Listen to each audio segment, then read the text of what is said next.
All right, just tell me when. What's that? Yep.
Welcome to Dodger Stadium here today as the number 10 ranked Iowa Central Tritons take on the Grandview JV Vikings. And of course, here on the Triton Nation Network, this presentation of Triton football is brought to you by the Central Iowa Distributor, family owned and operated for over 30 years. Alongside Rob Jones, I'm Clay Lenz. Rob, good to be with you. Man, it's good to be here. And, you know, Clay, it's an interesting caveat today because we've got a Grandview team, the JV squad coming in that features 4 former Fort Dodge players. So a little bit of a homecoming today for some former Dodgers. Drake Miller, the former record-setting quarterback here at Fort Dodge Senior High, son of Matt Miller, the former coach and all-time wins leader in the program. He's going to be kind of at the helm for this Grandview offense. And then you got guys like Logan Fanowski on the offensive line and Austin Lee and Levi Igley at linebacker for Grandview. So an interesting dichotomy, if you will, for this game here today. Yeah, you know when you always come, it's always good to come back home to your home stadium. Always great to play against a team that you've probably watched play a lot of times. So, you know, just to get a chance to play against a team like that is a great opportunity, especially for these Grandview players. You know, it's a JV team. You know, you're going up against one of the top 10 teams in the country. Great opportunity today for the Grandview Vikings to knock them off today. Of course, Grandview's program's been very successful at the varsity level in recent years, and Iowa Central ranked 10th, looking to bounce back from last week's loss, and the Tritons going to be on defense to start here as Grandview won the toss, and they're going to receive. So that means Colin Swigman will kick it off for the Tritons. Wind a little bit of a factor today, little gust coming out of the east. Yeah, the wind picking up, and you can hear in the background that siren. Nothing is wrong. That's a weather siren. That is something they do every Saturday at noon here in Fort Dodge. So don't be alarmed if you hear that. Here with this noon kickoff comes the siren. It scared the crap out of me the first time I ever heard that because I'd never been anywhere where they did that.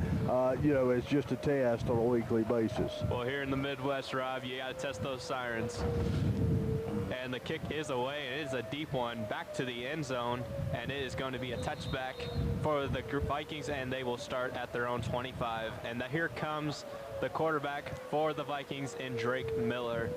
Yeah, Swigman was able to get a lot into that one. He's got the wind at his back. So Grandview's going to work against the wind in the first quarter and then with the wind in the second. So we'll see how much the wind plays a factor today because it's, you know, gusting here today, probably about 20 miles per hour. So we'll see if that continues throughout the game. Here comes that Vikings offense out on the field.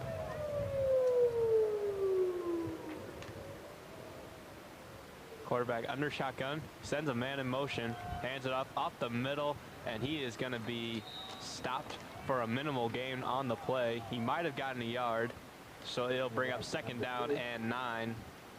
Good gap integrity by the defensive front there for Iowa Central. Romello Gray, hard to run in that A gap against a guy that's about 320 pounds, and Romello Gray. 2nd down and 9. This time, Viking quarterback Drew Adams in the shotgun. He takes a play action. He's got a man, and the ball is going to be caught. He's going to be very close to a 1st down. He'll bring up 3rd and short. Interesting, Drew Adams at quarterback starting here. We'll see how much we see of Drake Miller. Looks like they may play a two-quarterback system here for Grandview today. And it'll be 3rd down and 6, a minimal gain there. And Adams will once again be in the gun. He's got twins to his right. He sends a man in motion. Takes the snap. Play action once again. He's under pressure. He's going to escape the pocket, and he's going to gain some yards on the play, but he's going to be close to he's going to be short of a 1st down. He'll bring up 4th down for the Vikings, and they will have to punt the ball away. And that's a good start for the Triton defense on a 3 and out. You know, last week against Iowa Western, they gave up a field goal and a drive of the field to Iowa Western in the first possession and first series. So a nice job of getting a 3 and out here and getting off the field for the Triton D. Vikings will punt the football away here. Tritons will field it, and it is a short punt. It looked to be take a favorable spin in favor of the Iowa Central Tritons, and here come the Triton offense, and it looks like, I believe Brady Pope will be taking the snaps. Yep, and it will be Brady Pope. He'll be getting the first series start for the Tritons today. Yeah, they went with Pope the majority of the game against Iowa Western. Byron Jarrett really struggled early in that first quarter, and Pope took most of the reps. Had a solid game against Iowa Western, but we'll see what he's able to do today. There you go. He swings it out to Washington, and Washington can't able to corral it, and it'll be incomplete. 2nd down and 10. Tritons with good field position starting at their own 46.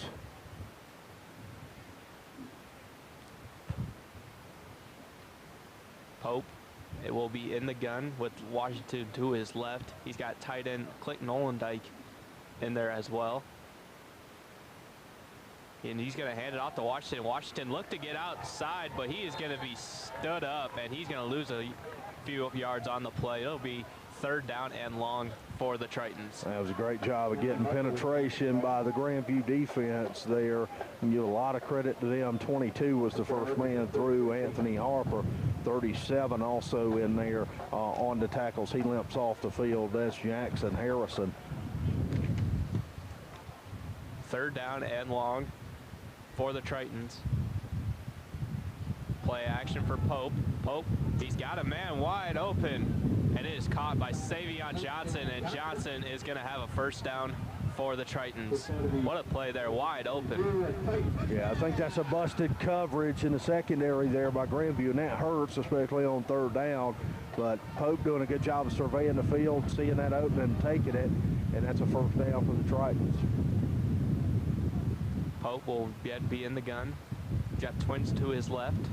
He's going to look to pass again, and it's a little swing pass out to Ollendike. Ollendike, and he's going to get about 5 yards on the play.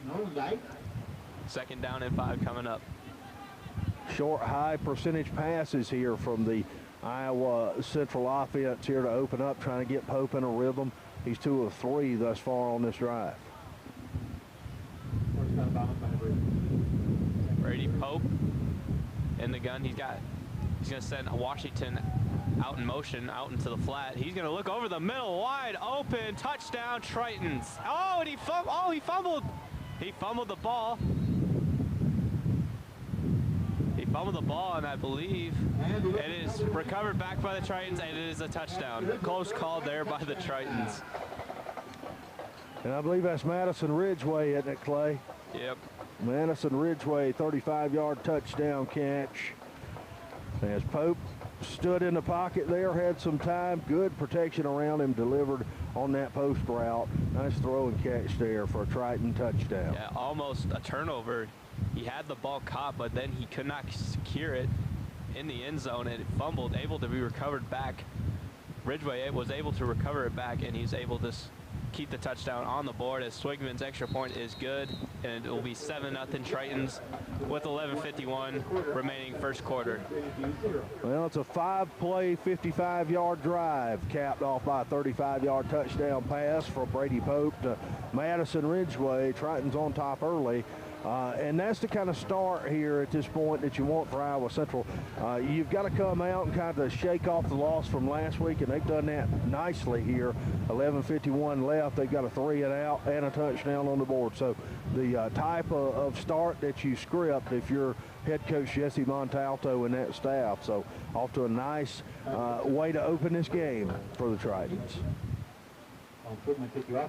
Colin Swigman will once again, he'll be ready to kick the ball off back to Grandview. Of course, Swigman was the ICAC Special Teams Player of the Week in week number 1 of the season, or after week number 1. And the win, once again, playing a factor. Yeah, playing a factor. And this is a really strong gust coming out of the east, and it's really shaking our tent here. And I'd say it's probably stronger than it was a couple weeks ago, Rob. Yeah, I think it is. I think it's stronger right now than it was in the beginning of the game, too. So bear with us if you get the wind noise here coming over the broadcast. We are outside under a canopy, so that'll play into it here. It's going to be another touchback. Yeah, another touchback by Swigman. And Grandview will start it again at the 25.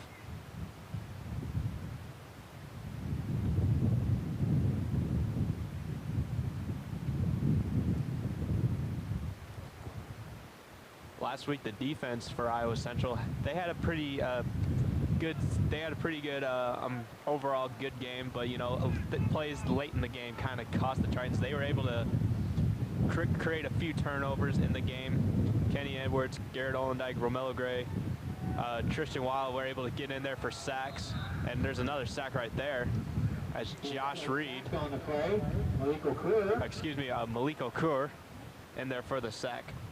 Malik Okur, a very versatile guy, athletic defender, can really run, does a lot of things out of that rover spot. He can rush the passer, he can drop it coverage. The Western Kentucky transfer there was able to beat the man off the edge and get the sack. We'll bring up second down 16 here. Yep, under center is Adams, and he's going to hand it off. He's got a good hole. He's able to get back to the line of scrimmage. It'll be about 3rd down and 10. Number 3 on the carry, brought down by Deontay Nelson.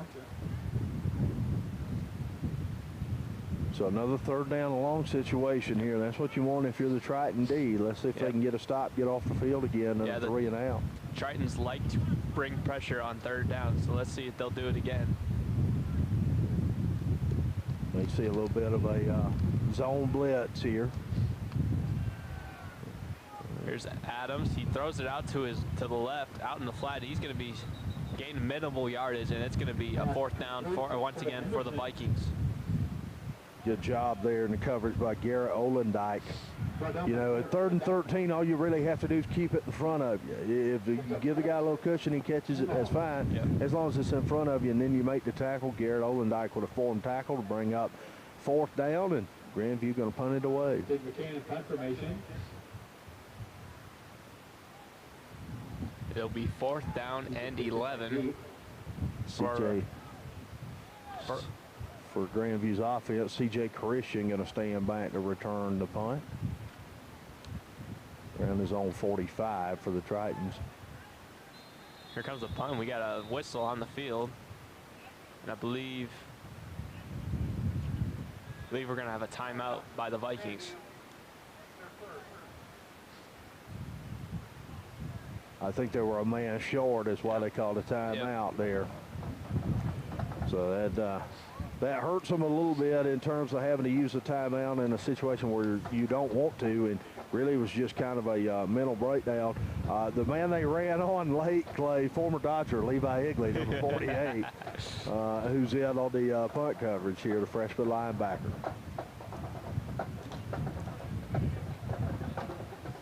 So here we go, 4th down and 11. Vikings will punt away. C.J. Christian back to return for the Tritons.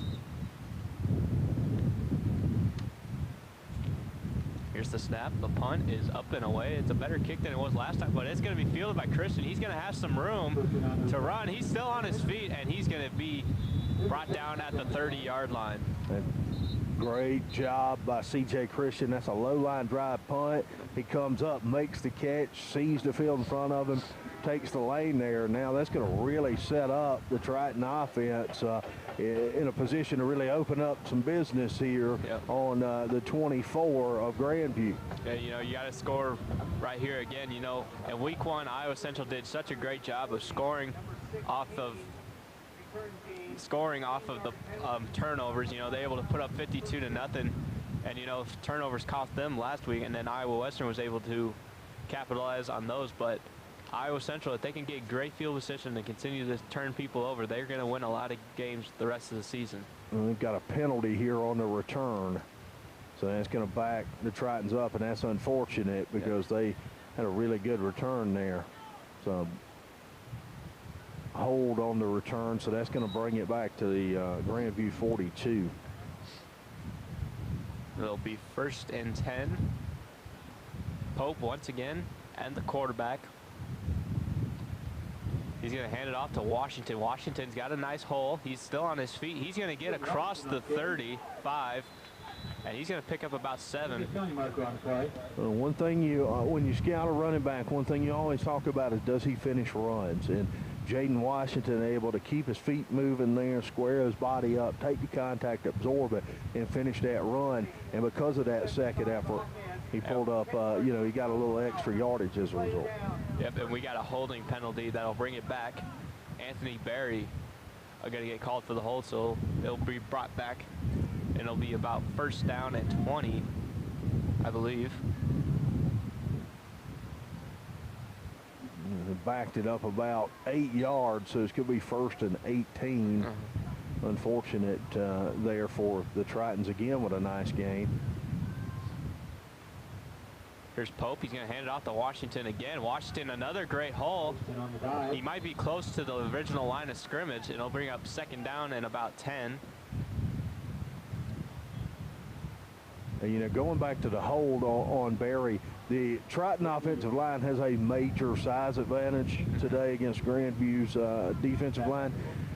They shouldn't have to hold at all in this game because of that size advantage. They should be able to lean on some people, so we'll see if that works its way out here today. Pope's got 2 men in the backfield. Play action. He's looking deep for Ridgeway, and Ridgeway cannot come up with it. Incomplete. He was looking for a deep ball there, and he'll bring up 3rd down and 10. On the coverage for Grandview 21, Keenan Clemens was there, stride for stride with Ridgeway. Good coverage down the field by Clemens.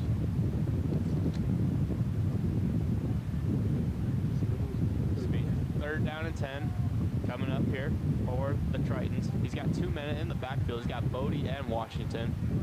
He's got Allendike in at tight end. Here's Pope. Pope under pressure. He's going to leave the pocket, and that pass is going to be incomplete. Looked like he had a man there for a second. They had a full house backfield to try to pick up the blitz and the pressure there on 3rd down. Couldn't find it. Pope looking down the field. Now it's going to be 4th down. Looks like it's going to be the punt team for the Tritons. Jacob Tokheim will come out to punt for the first time today. Carson Rollinger back deep for the Vikings. And he will have the wind to his back, so this should be a deep punt. They should be able to pin them here.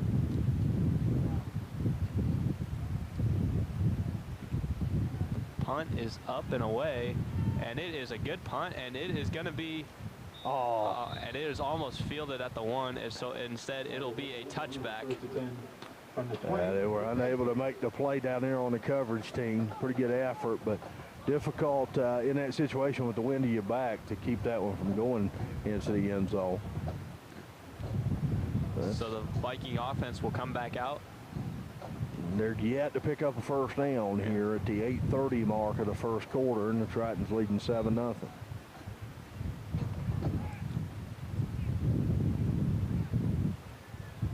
Adams will be the quarterback.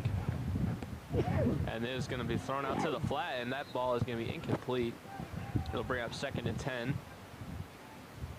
Swing pass intended for Hollinger is incomplete. 2nd down and 10 coming up.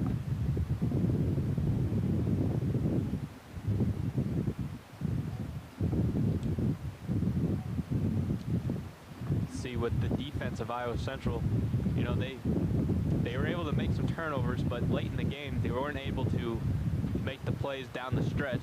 But they're shown that they've improved from last year and are looking to have a strong 2021 campaign as they're able to make the stop there, as it'll be a 7-yard gain up the middle for Grandview, and it'll be a 3rd down and 3, so a big 3rd down coming up here early for Grandview.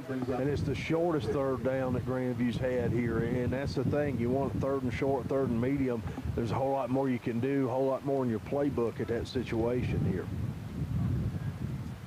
Looks like Adams, he's going to be in shotgun. Got a running back to his left. He's going to hand it off. Trying to get to the outside, and he will. And he's going to pick up a 1st down for Grandview. And that'll be the first down of the game for Grandview. Brought down by Dante Nelson. The 1st and 10 for Grandview.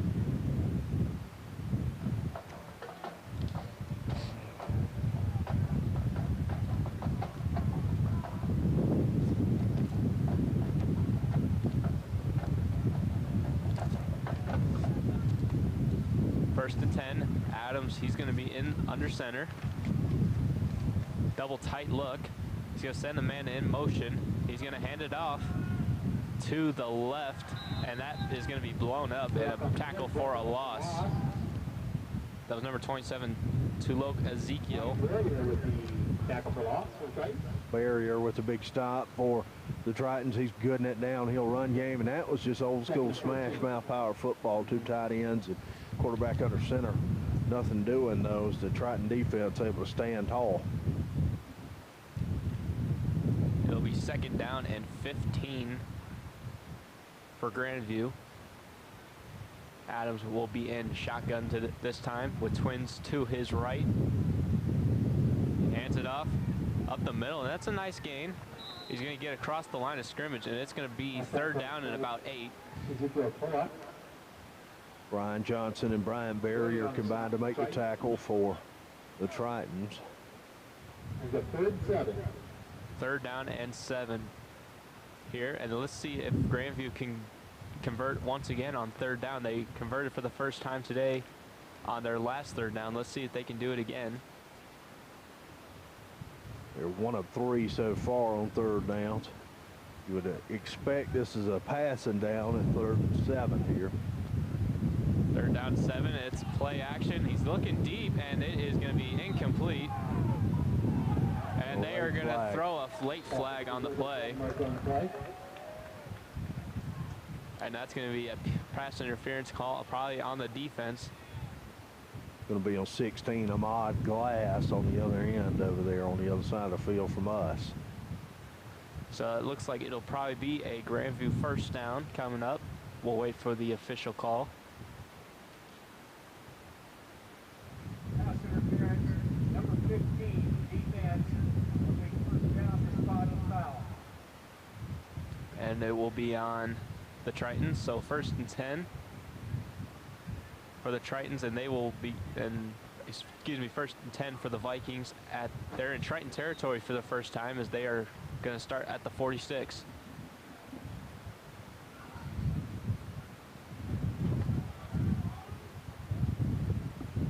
Adams will hand it off up the middle, and he is going to be stuffed, and he might have gotten a yard. Lock on the carry. And I would call out who made the tackle, but there were so many guys there. I'll just say the whole Triton defense on the tackle. What we're seeing here is trying to run between the tackles for Grandview. What they're reading is the 3-4 defense for the Tritons, the defensive front for the Tritons, kind of wide out of that 3. So there's some gaps there in the B and C gap with the guards, and they're trying to run it between the tackles and take advantage of those gaps. Linebackers in that situation on that play were able to come up and make the stop right at the line of scrimmage. gun. He's going to throw out to his left. He's got a man, and it is caught, but it was fumbled at the last second. But they're going to say he was out of bounds before he fumbled it. Good job of Amon Glass over there on the coverage, able to reach in there and knock it away after he stepped out of bounds. Yeah, gives up the catch for a minimal gain there, so pretty good job by Glass. And so far this year, you know, he's had a pretty solid season at that opposite corner. Of course, today, playing without Kingston McKinstry, who went out last week with an injury. So the Triton secondary, Deontay Nelson getting to start at one corner. Major Williams has moved to safety, and then Glass at the other, and C.J. Christian at the other safety spot. Here, deep ball, and that ball is incomplete. Almost caught. Pass is incomplete. That one got held up by the wind a little bit. Yeah, you know, number 81, Cole Henderson. He had great position, but just wasn't able to secure it. Pretty good coverage by Deontay Nelson, too. And they'll bring a 4th down and 6, and it looks like they're gonna punt. C.J. Christian back around the Triton 11 to receive here.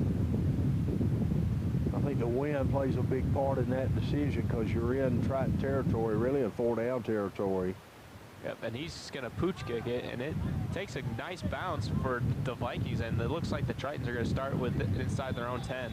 When you're working against the wind there with 4th and 6, a passing down, you know, even though you're on the Triton side of the field, you know, the decision probably there is, hey, kick it away, try to flip the field, and that's what they're going to try to do here is the Tritons are going to start on their own 7, which is by far their worst field position of the day. And Brady Pope leads his troops back onto the field. It'll be trips. Brady Pope will be in the gun. He'll have trips to his right. He's going to hand it off to Washington. And the ball came loose, and the Vikings are going to recover.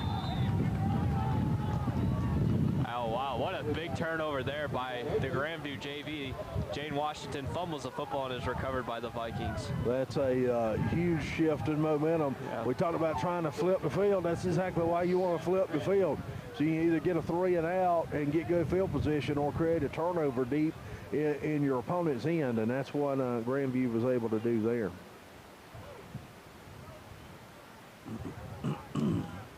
First turnover of the day by either team.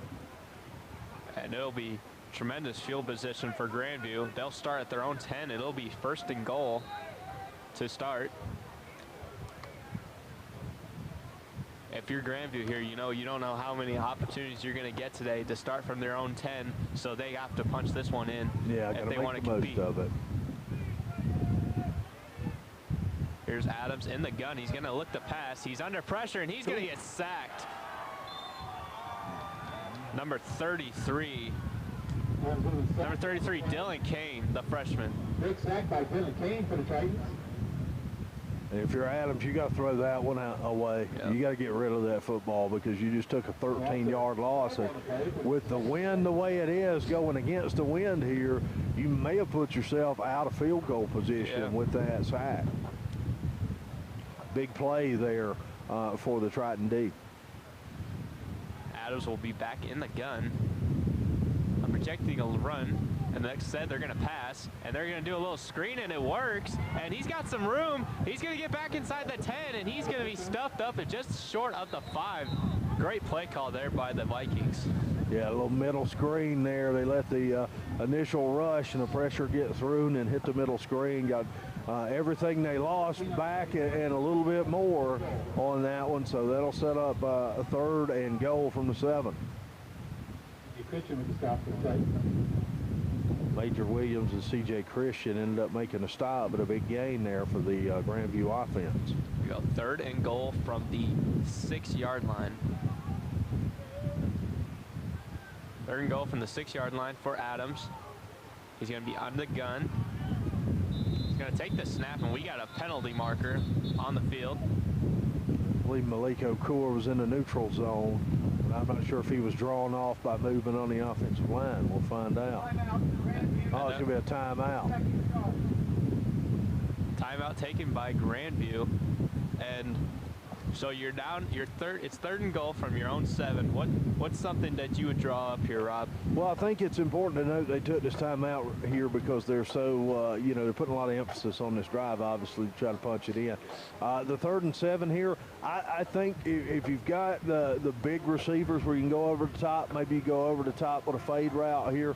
If not, the screen game has worked, so you might look for that as well, or something over the middle to your tight end, maybe play action to your tight end. So you got a lot of options here on 3rd and goal from the 7. Yeah, and you know, Iowa Central, they like to bring pressure on 3rd downs, so Grandview's got to think of a play, you know, where they're gonna, you know, Triton D is gonna probably bring some pressure, so they're gonna have to look for a guy that they know is gonna be open. Yeah, then they may be able to hit on screen because of that, or possibly you know, a corner route or fade route in the end zone here. If I'm the Triton D, I'm spying the running back here, looking for the screen. Here we go. Adams, he's going to be in the gun. Looks to be the same formation as the last. And Adams, he is going to throw. He's under pressure, and it is going to be wide open and caught for a touchdown. Touchdown Vikings, and they are an extra point away from tying it up. Just a beautiful ball right over the middle. And it was caught by number 81, Cole Henderson.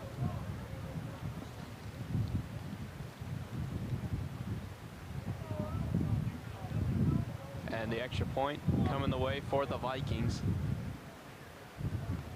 The kick is up, and it is good, and we are tied at 7 apiece with 2:28 remaining in the first quarter. Kudos to Grandview for taking advantage of the turnover there. That's what you have to do, is be able to put points on the board, punch it in, find some pay dirt, and they were able to do that. Yeah, you know, I think it was kind of a, you know, number 33, Dylan Kane, had the coverage on Henderson, but it looks like he slipped and he fell. Yep. So that kind of created the wide open guy right over the middle for a touchdown. Yeah, we said, you know, watch the middle of the field there. They may go there, and that's exactly what they did in that situation. Kane had the one-on-one, but he did fall, as you mentioned. So then opened the man up. So now pressure back on the Triton offense here to get something going. They'll return the kick. Major Williams will be back to return on one end, and along with number 20, E.J. Perry back there to receive.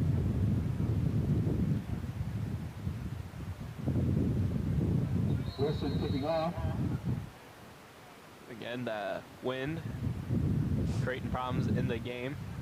You know, with the wind, you know, coming this way. So the kicker here for the Grandview is going to be kicking into the wind. So this could be a good return opportunity here for the Tritons.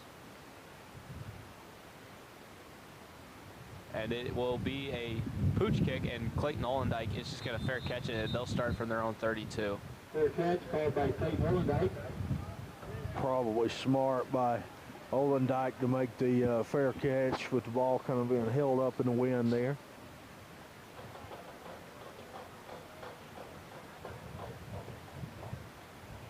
It's 1st and 10 from the 31-yard line.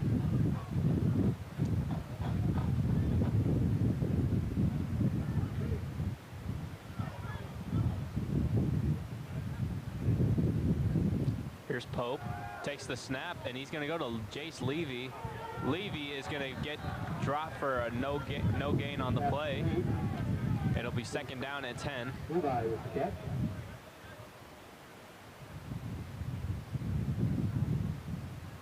Again, if I able to 2nd and 10.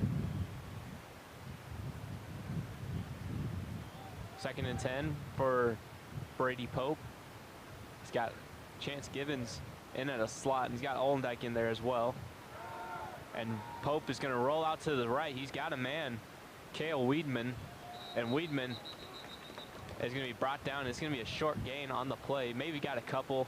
It'll be 3rd down and 8. There's an RPO there, just didn't really materialize and open up too much. That's one of those where the route wasn't deep enough on the field to make the linebacker have to choose whether he's going to go with the receiver or whether he's going to come up to the quarterback. And in that situation, then one defender can guard both guys, and they were able to do that there. Jaden Washington out in motion. Here's Pope with the snap, and the ball is going to be caught by Ridgeway. He's going to be awfully short of a first down, and they're going to not give it to him. It'll be 4th down and 1 from the 40-yard line, and it looks like Iowa Central they're going to go for it here.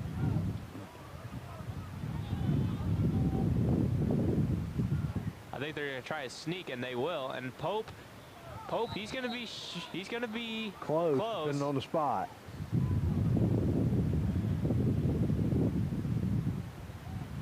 And it'll be a first down for the Tritons.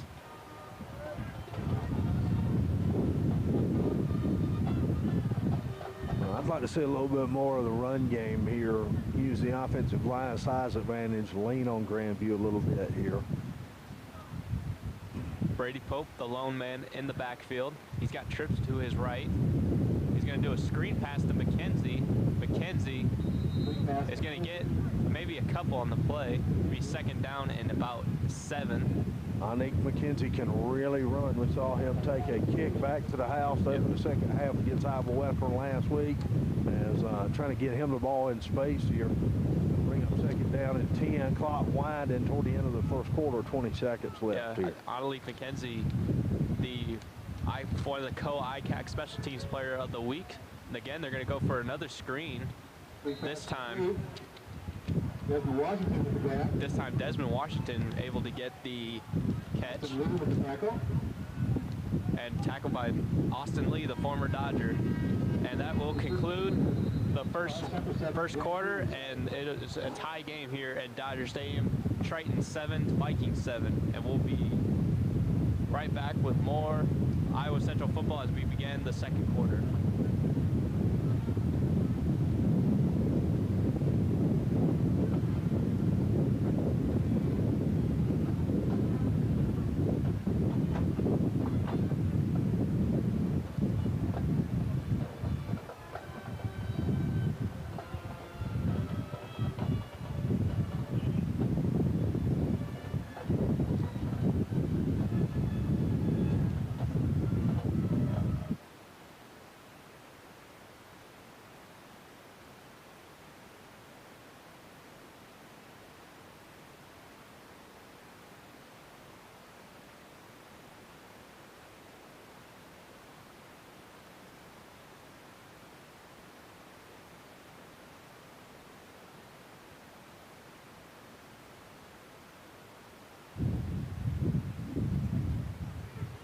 And here we go as we start the second quarter.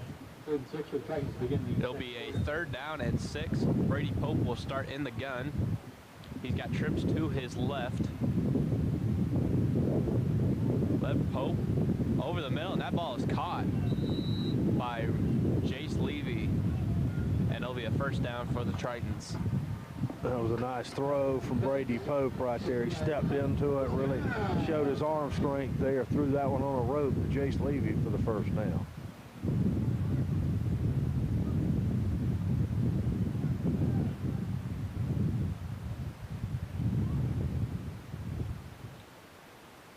Pope on the RPO, he's gonna keep it, and he is gonna be brought down for about a gain of 4. It'll be 2nd down and about 6.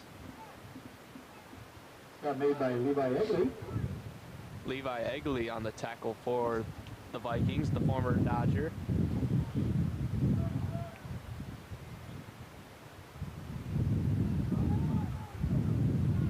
Pope will be in the gun. He's got Levy in a bit of a slot. He's going to hand it off to Bodie. Bodie's going to be short of a 1st down, and he's going to be a 3rd down and 1.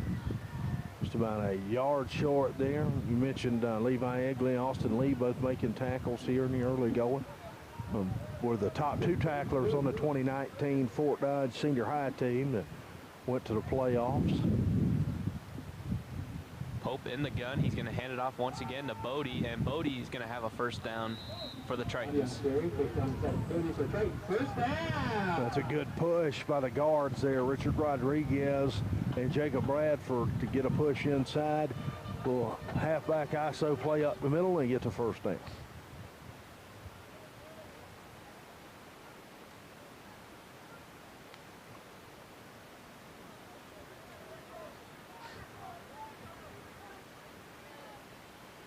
Here's Pope in the gun.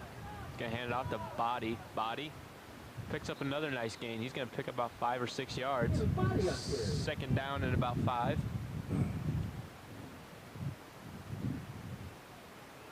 I like the way he runs, got a low center of gravity, finishes his runs. You know, he's not the biggest guy, but he runs bigger than what he actually is.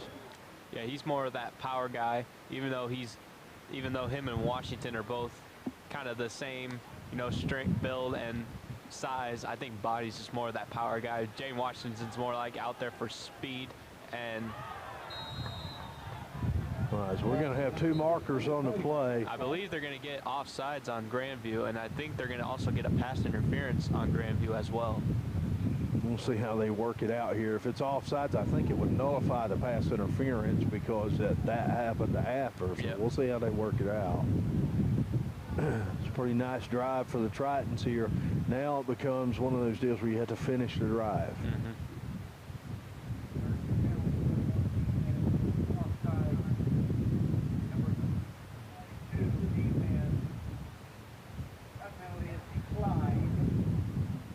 Pass interference. Number 15, defense. That penalty will be enforced 15 yards from the previous spot. First down. And they are going to take the pass interference call, so it will be a 15-yard penalty, and it will be first and goal coming up for the Tritons, and they'll start at the 8-yard line. It's important here to finish the drives I mentioned, as Grandview was able to score on their opportunity in the red zone. Now the Tritons have to try to do the same. Pope will be in the gun. He's going to send a man in motion, and he's going to hand it off to Analik McKenzie. McKenzie is going to be just shy of the goal line. He'll be brought down about the 2-yard line. They're going to say the 1 there. 1-yard line or second goal. Second and goal from the 1-yard line.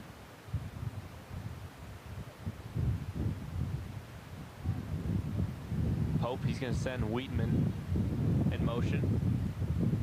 He's going to hand it off to Body, and Body, he's going to score. Touchdown, Tritons.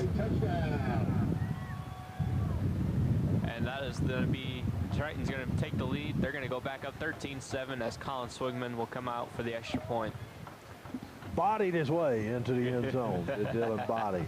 10-play drive for Iowa Central there, capped off by the 1-yard touchdown run, and they go 68 yards in 5 minutes and 14 seconds. Swigman's kick is up, and it is good. 14-7 in favor of the Tritons. 14-7, lead for the Tritons. 12:03 left in the second quarter. That was a textbook drive. You know, they drove 68 yards, as we mentioned. They chewed up a lot of clock. They're able to get 10 plays out of it. They got, you know, first downs along the way, and we're able to mix up the run and the pass there. So pretty textbook drive, the way you want to script it out if you're the Iowa Central offense. So we'll see if they can continue to put those kind of drives together throughout the game.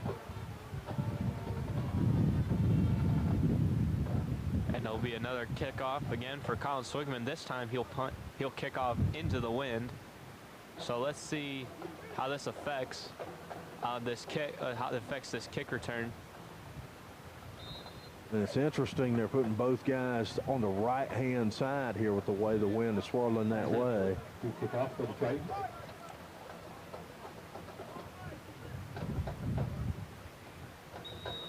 Tyler Ditcham back deep for the Vikings. Looks like they're going to have a man come out in there and hold it.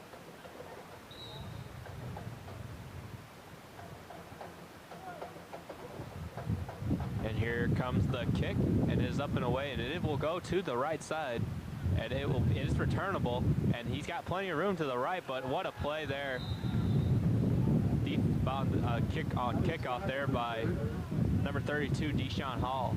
Yeah, Deshaun Hall he was hauling down the field right there. He was getting down the field, good hustle, was able to spring free and make a big tackle there, and great coverage by the kickoff team and Deshaun Hall right there. That means Grandview to start on their own 18 here. And it looks like, Rob, we're going to see the former Dodger quarterback Drake Miller coming in at quarterback for the Vikings. First time today we see Drake here. As we mentioned, he had a great senior season here, almost 3,000 yards in passing in 2018 for Fort Dodge Senior High, which was third in all of Iowa in high school football. Threw for 29 touchdowns that year as well. And the caveat also is he's the son of Matt Miller, the former Dodger coach, all-time program wins leader. So Drake back in his old stomping grounds, and let's see what he brings to the table here. Miller's going to send a man in motion. He's going to take the snap. It's a play action. He's going to let it fly on the first play. It is catchable, and he's just overthrown, not able to adjust. Now, it's hard not to overthrow a ball when you're throwing with the wind like that. Pretty well thrown ball. The elements playing a major factor here. So I'll bring up second down at 15. There was also a penalty on Grandview earlier, a substitution infraction, so that'll send him back 5 yards on the first down. But now there's second down at 15 off that incomplete pass thrown by Drake Miller.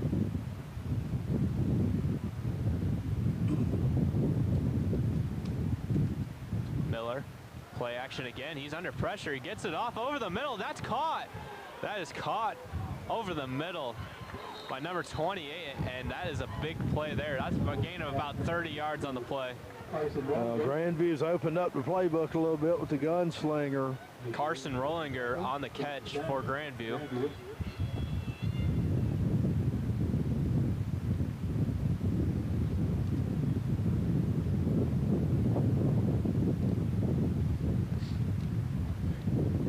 First and 10 from the 48-yard line.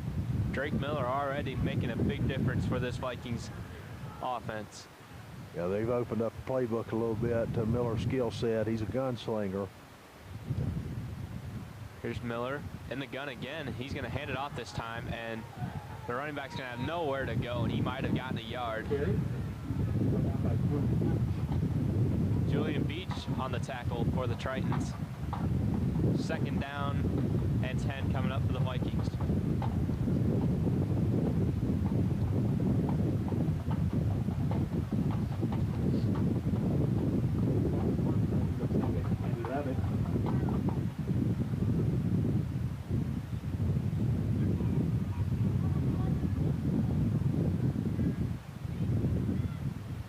Here's Miller, play action again. Over the middle, that ball is caught, but it'll be for a minimal gain. About a couple yards on the play. It's gonna be third down and 9. That was a great catch by the Grandview receiver there to lay out for it.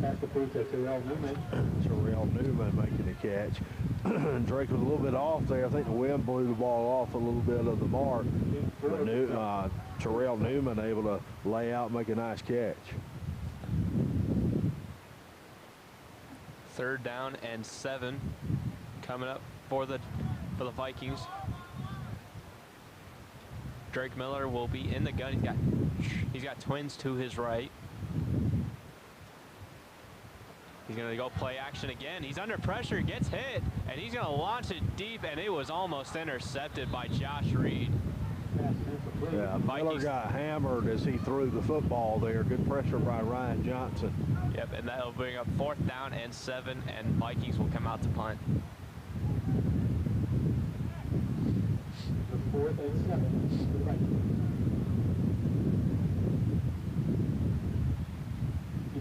Back deep for Tritons. Grandview has 3 offensive first downs here. Iowa Central was 6 here so far. 9:47 left in the first half.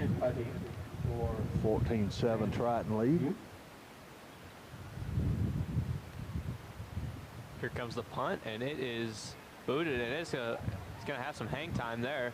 And it's going to be fielded at the 1, it looks like. And C.J. Christian gets a good return on the play. He's close to about the 20 or 30-yard line. No, one the wind carried a little bit there. And it looks like there's a flag down on the field. I believe this will be on Iowa Central, and it will. During the return, block in the back, number 52, return team. So that's going to be about half the distance to the goal. First down. The Tritons will be backed up in their own end. That's the second time in this first half we've seen them have penalties on the return of the punt there and nullify some pretty good return work by C.J. Christian. Yeah, and then that's the last time Iowa Central had the ball inside their own 10. They turned the ball over and they allowed Grandview to turn that into a touchdown and score that 7 points. So if you're Iowa Central, you just got to get out of there and not turn the ball over, as Pope's going to take the snap. He's got a man. He's got Jalen Harris. Harris, though, able to pick up a nice gain on the play. It'll be second down. We've seen a lot of different guys in the pass game here. Jalen Harris, Desna Washington, Anique McKenzie, Madison Ridgeway, Chase Libby, all have caught passes here in the first half. Second down and 4 for Iowa Central. Here's Pope. He's going to hand it off. It's an RPO again, and Pope's going to take off, and he looks like he's going to have the first down. Yeah, he even faked you out. He faked the announcer on that one. He sold that play fake really well.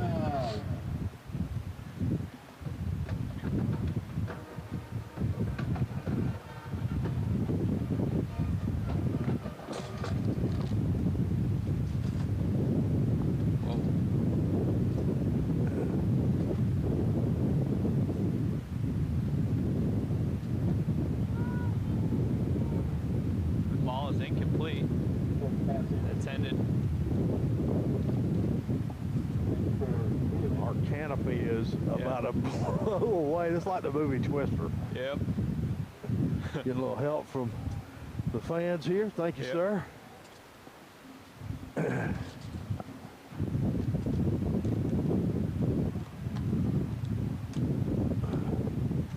Oh, thank you.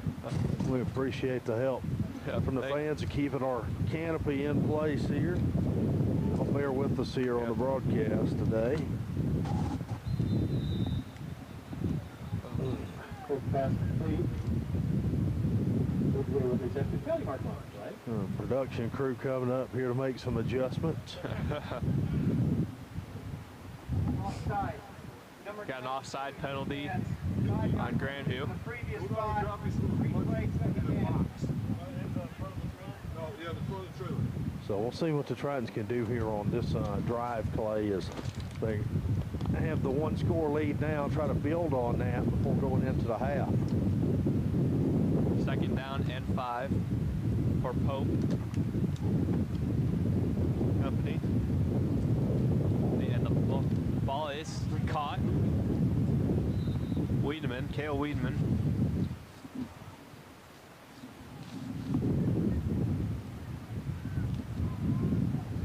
Pass, short, complete pass.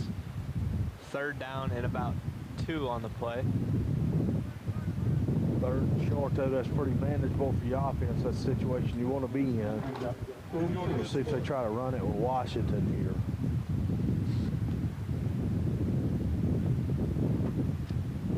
There we go, third down and 2. The run over the middle, and it will be a first down for Jaden Washington. And after Jaden Washington, I thought they would go power run game there with Washington. They were able to get the first down as a result. The 8th first down for the Tritons here in the first half.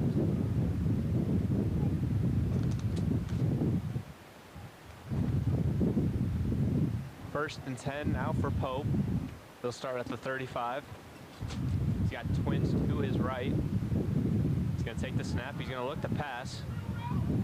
Pope under pressure. He's going to take off. He's going to have some room, and he's going to pick up a big play on that play, and it'll be into Viking territory and a first down at the 45. You know, you don't think a ton about Brady Pope's ability to run the football, but he is a what you would call sneaky good athlete. Yep. He's able to find the real estate in front of him there and pull it down and run.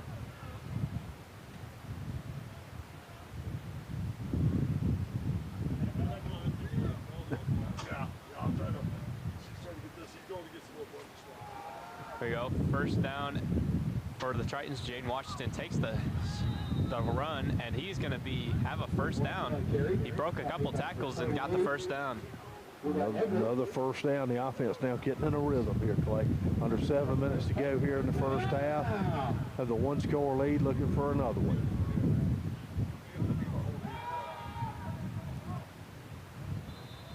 Now underthrown.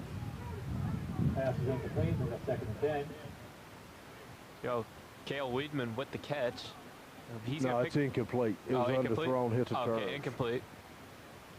Yeah, Pope just underthrew that one a little bit. And again, he's working against the wind here. That's a theme of today. We're all working against the wind here in the first half.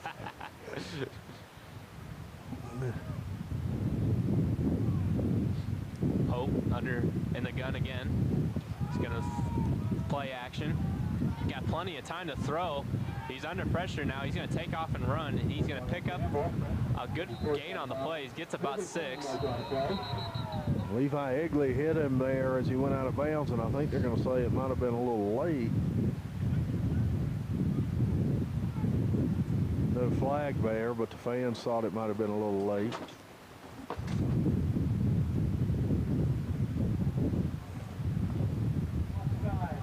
Defense, number 69. That penalty is declined. Another run by Pope. As we mentioned, he's really putting his ability to scramble on display here in the first half. And it'll be penalty is declined, so it'll bring up 3rd down and 4.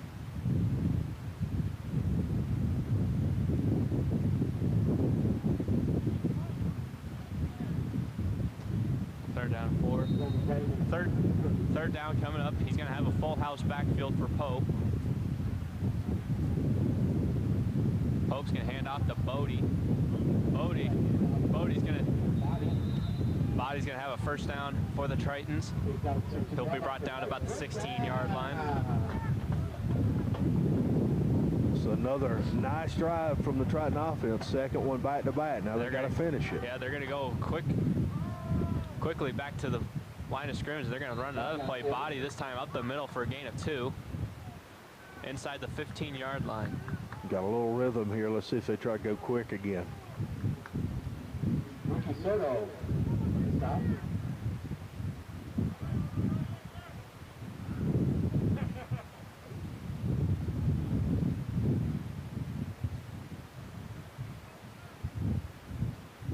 Here's Brady Pope. He is in the gun. Jaden Washington to his right. He's going to go play action up the middle of Ridgeway, and Ridgeway, that is going to be caught. Touchdown. Touchdown. What a play. What an adjustment there by Ridgeway, and it'll be a touchdown for the Tritons. Yeah, 14-yard touchdown strike. And I tell you what, Madison Ridgeway showing why he was a Division I recruit at Air Force, transferred in here, because that's tremendous big-time adjustment and athleticism to make that catch. Colin Swigman to come out for the extra point.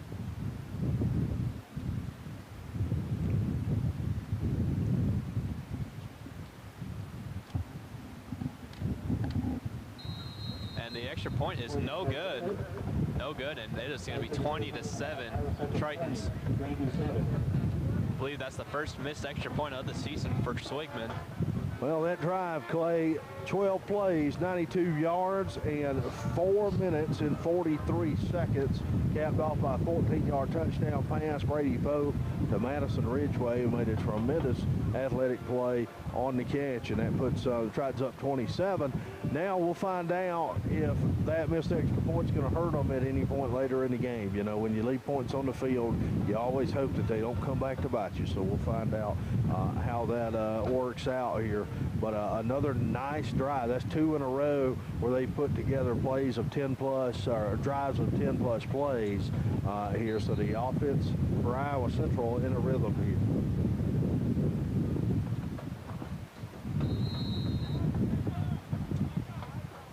Kickoff for the Tritons. Colin Swigman will kick off. This is back deep for Viking.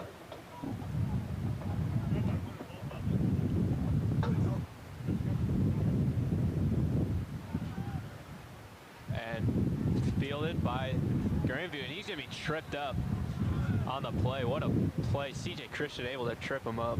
C.J. Christian really got down the field in a hurry there. We saw his speed on display. You know, not only is he a return man, not every day you see your return man playing in the coverage unit there, and he made a great play, hustled all the way down. Still dealing with a little bit of the gale force winds. Shout out to the production crew and the fans here for holding us in place. All right. Looks like Adams is going to be back in at quarterback. He's going to hand the ball off, and he's going to have nowhere to go, and it'll be maybe got a yard on the play, but I say no gain. Host of guys in there led by 55, Big Romello Gray, the big man in there. And that's nice when you've got a defensive tackle who can make a play outside of the hash mark, can play hash mark to hash mark. That shows his athleticism out of a guy that's 320 pounds and a Whopper value meal short of 325. The big man putting them down, picking them up there across the field. Here's Adams again. He throws it out to the flat, and the ball is incomplete. He almost had it caught.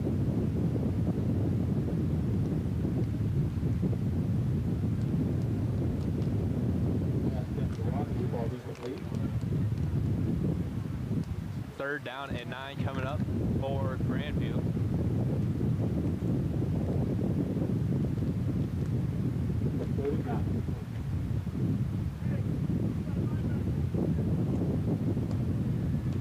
Adams is going to be in the gun. He's got twins to his left. He's going to take the snap. Over the middle, looks for the ball, and that ball is caught. What a play, what a catch. That was a tremendous catch made by the Grandview receiver down the field. That's 28 Carson Rollinger, the receiver there. Went up, climbed the ladder, as they say, to make the catch. That's the second time today that he has climbed the ladder there, Rob. Athletic guy. And again, too, you know, with this kind of wind, throwing the football is one of those deals where, you know, that pass looked to be a pretty routine throw, but because of the wind catching it, it kind of moved it. Adams going to be under center. He's going to send a man in motion. He's going to hand the ball off. Got a nice hole there. He's going to pick up maybe a few yards on the play. Second down at about 7.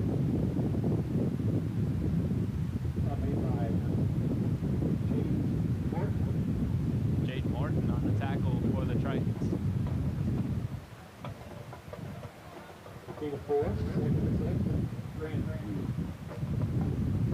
It's Adams. Looks to get the play call.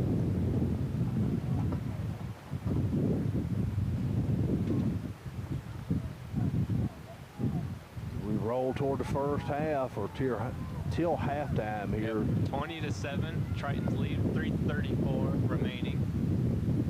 Handoff once again.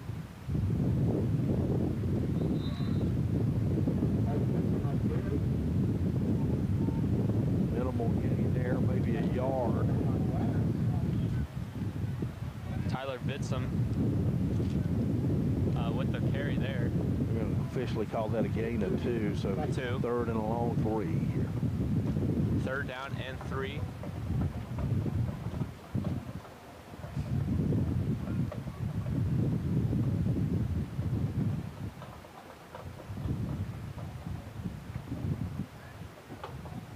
Triton D's been pretty good on third down here in the first half. Let's see if they can continue that.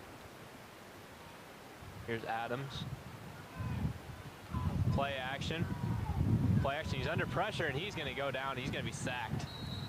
Tristan Waugh was able to collapse the pocket. Ryan Johnson was able to get the sack there. And that'll mean that the Tritons will get it back off the punt here. And the Iowa Central, they're going to take a timeout.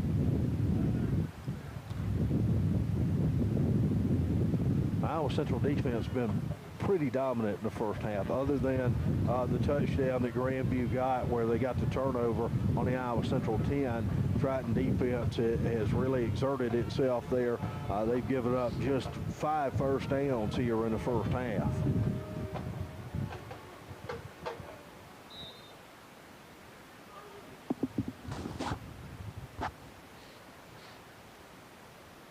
Grandview will punt. The punt is away.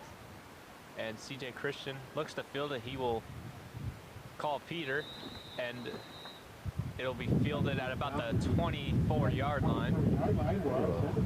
High end over end punt, what you would call, where I come from, a moonbeam right there. Christian gets out of the way. Triton offense going back to work, and they're in rhythm. They've scored the last 2 times. They've had drives of over 10 plays the last 2 times. Let's see if they can put another one together right here before the half with 2:26 left. Yep, 2:26 left here in the second half. Almost a 2-minute drill if you're Iowa Central, if you want to get some more points on the board. So let's see what they try to do. Are they going to try to take some shots deep, or are they going to work the run game? And it looks like the first play is going to be to Pope. He breaks. He almost got sacked there. He's able to break away. He's going to look outside of the pocket, and it's going to be incomplete. Savion Johnson was the intended receiver. Front 4 for Grandview did a good job right there to collapse the pocket, get some pressure, because they dropped 7. They rushed 4. They dropped 7 in the coverage lanes. So the defense there was secondary is able to then stay with their man. That was good coverage there, and it was a good job by the Grandview defensive line to get the pressure. Here's Pope. He's going to look deep. He's got Ridgeway. Ridgeway trying to make an adjustment, and that's pass is going to be incomplete. I'm a little bit surprised that no interference call there. I guess they're saying mutual contact between Ridgeway and the defensive back. 3rd down and a long 10 for the Tritons. They may go conservative here, just run the football. No reason to do anything, too creative. Pope, he's going to throw deep over the middle. He's got Johnson, but off the fingertips and incomplete. It'll be 4th down. It's again one of those deals where they're dropping 7. It's hard to throw into those windows when they drop 7 like that. So they're going to punt it away.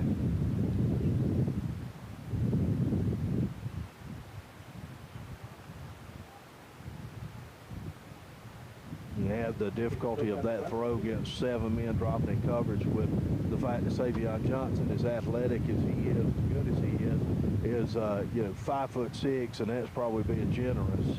It's hard to make a throw to a guy that size across the middle. Tokheim will punt into the wind. And it's not a bad punt. Got held up by the wind a little bit, so Grandview's going to flip the field. And now Grandview, they'll have to run a little bit of a 2-minute drill. 1:58 remaining. It's 20-7. Vikings, I think, got to at least get on the board here before heading into halftime. Well, if they can do that, they would cut into the lead a little bit here. So they're going to start on the Triton end of the field at the 44. Just the second time today they've started in Triton territory. The other was the touchdown drive where they worked the short field after the turnover.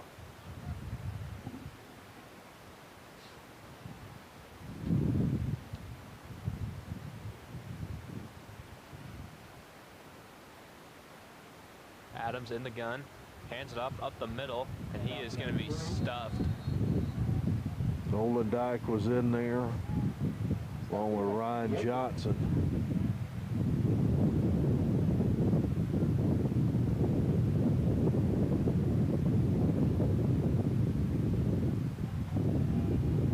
Adams under pressure, throws it, it's complete.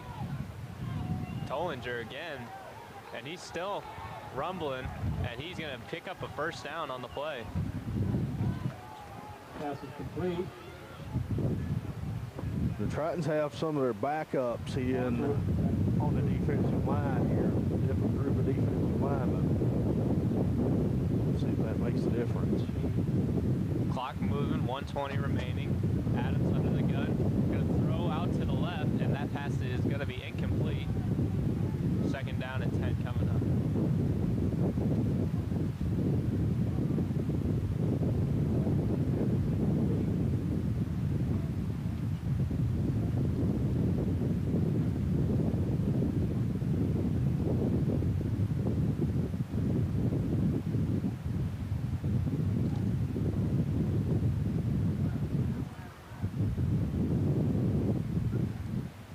Starting to wonder about the kicking game here. Possible field goal late in the first half. Yep, here's Adams. He's going to look to pass again. He's going to look deep to the end zone, and it is going to be incomplete. Overshot him. Deontay Nelson on the coverage for the Triton defense. Minute 7 remaining. Third down and 10.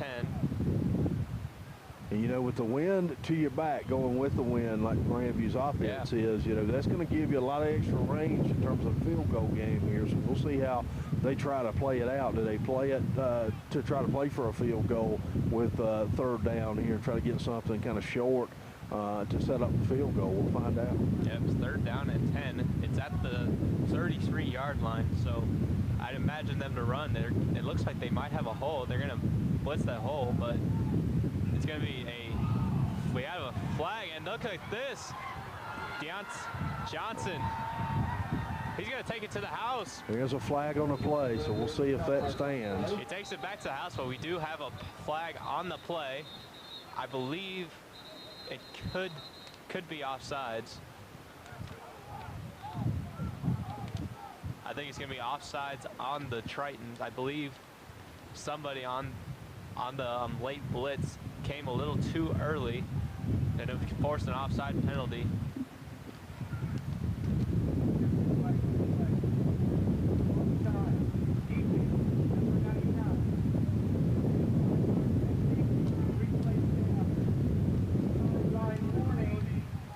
Iowa Central.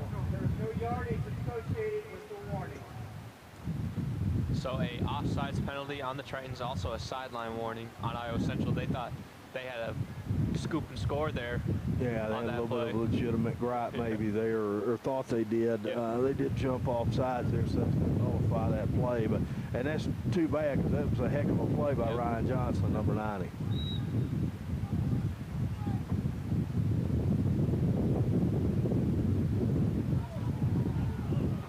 Oh, they snapped the ball. They thought Grandview thought Iowa Central jumped off sides again, and they didn't know that he snapped the ball. Timeout. Iowa Central. And Iowa Central going to take a timeout. Charge timeout. And it's going to be fourth down and 10 from the 33. So the Tritons going to stop the clock here and get the ball back here. Under a minute left here in the first half. Yep. Yep.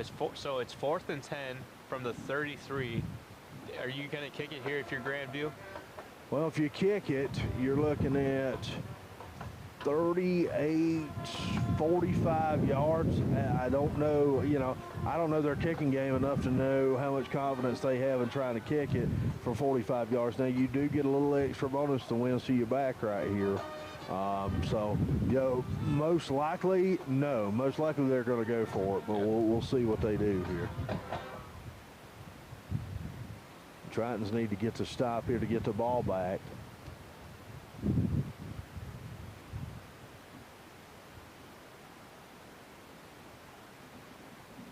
.48 seconds left in the first half. 20-7 Triton lead here.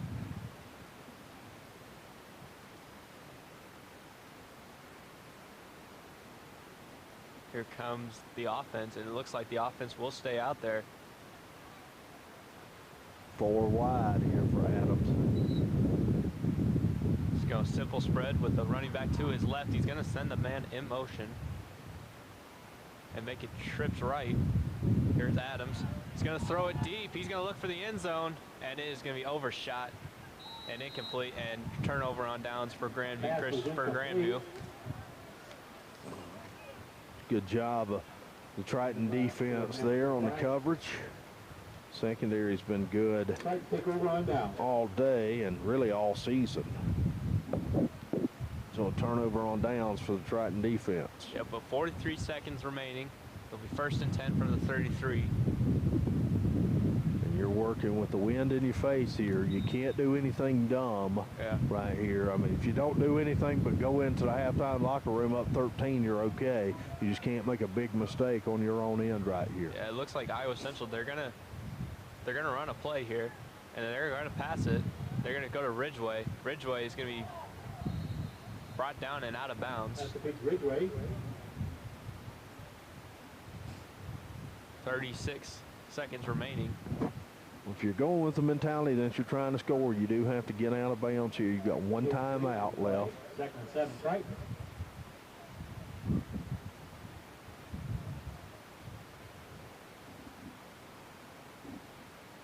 Pope, again, he's going to look to throw.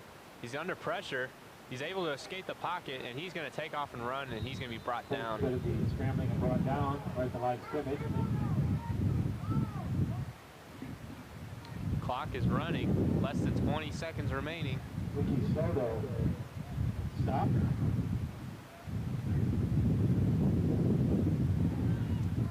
Seconds left. Pope under gun. He's just gonna hand it off to Jaden Washington, and it looks like that'll be a 1st down. He gets out of bounds with 3 seconds remaining, so First down. All right, with 3 seconds on the 1st down here, you can take a shot in the end zone, but it's going to be almost impossible to throw it all the way in on the Hail Mary because of the wind working against you. So my thought and suggestion would be hook and ladder right here at the end of the half and see if you can get something to the outside.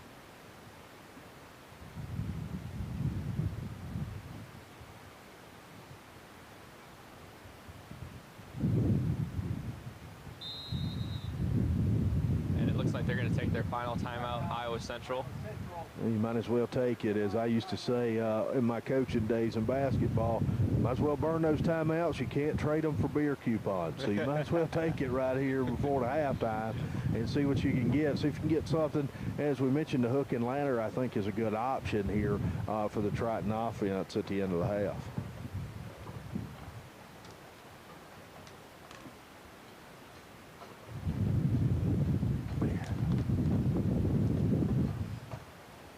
Three seconds remaining. 20-7 lead for Iowa Central here over Grandview JV.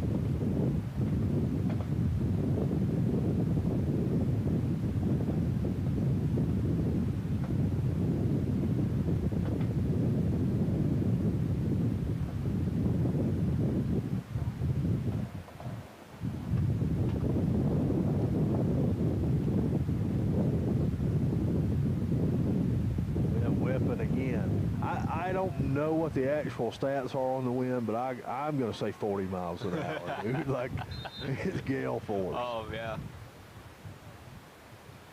Byron Jarrett's in here, stronger arm. Jarrett, he's going to be under pressure. Horn sounds, and he's going to launch it deep. He's got the arm, and it is incomplete. And we got a flag down, but that won't matter. It'll be going to the half.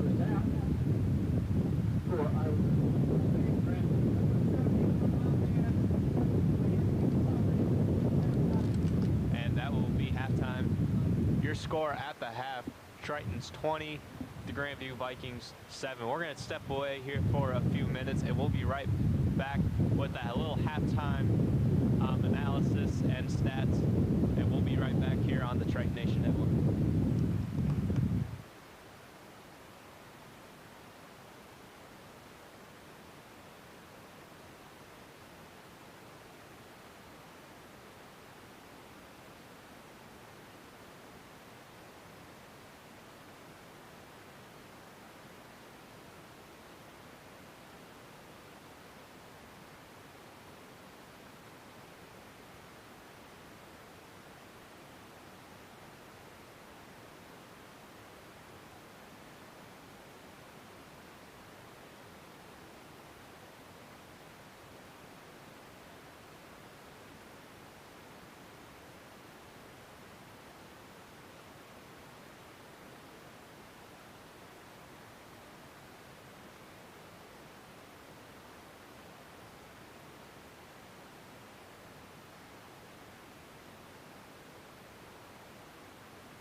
welcome back here to Dodger Stadium.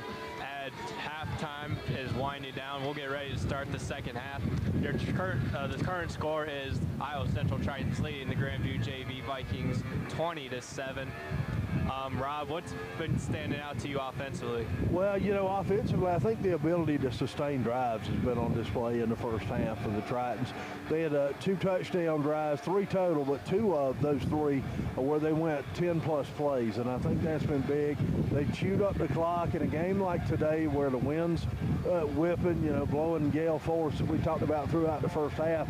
It's important to be able to sustain drives. I think that you have to be able to chew up some clock, sustain drives. They've been able to do that in the first half, and I look for them to continue to try to do that in the second half here as we go along. But really, I think the key's been mixing up the play calling, get a good push on the offensive line, and sustaining drives here throughout the first half. Yeah, and then defensively, you know, Triton's been playing really good defensively all throughout, except for the turnover they had inside their 10-yard line. What's been kind of going on there as well? Well, you know, defensively, they've been doing a good job of getting penetration. They've done a pretty good job on the back end and the secondary, too. But the front line, the defensive line's playing well, getting penetration. And walked by the coaching staff there, the Grandview JV coaching staff was talking to the offensive lineman about making some adjustments here in the second half, specifically against Romello Gray. So look for the guards to start maybe chipping a little bit more, maybe some doubles on Romello, because while he's made some plays, he's done more than what we've called his name for in terms of gap integrity, holding that A gap, and they're going to try to see what they can do to maybe chip him and keep him out of that gap, because he's done a great job of holding that gap, and then that allows your defensive ends and your linebackers to come flow and make plays.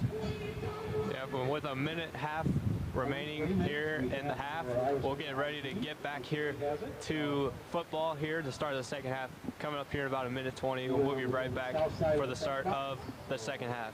I can come get your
folks, as we get set to start the second half here, the Vikings will kick off to start, and Iowa Central will be on offense. Grandview going to work with the wind to their back here in the third quarter.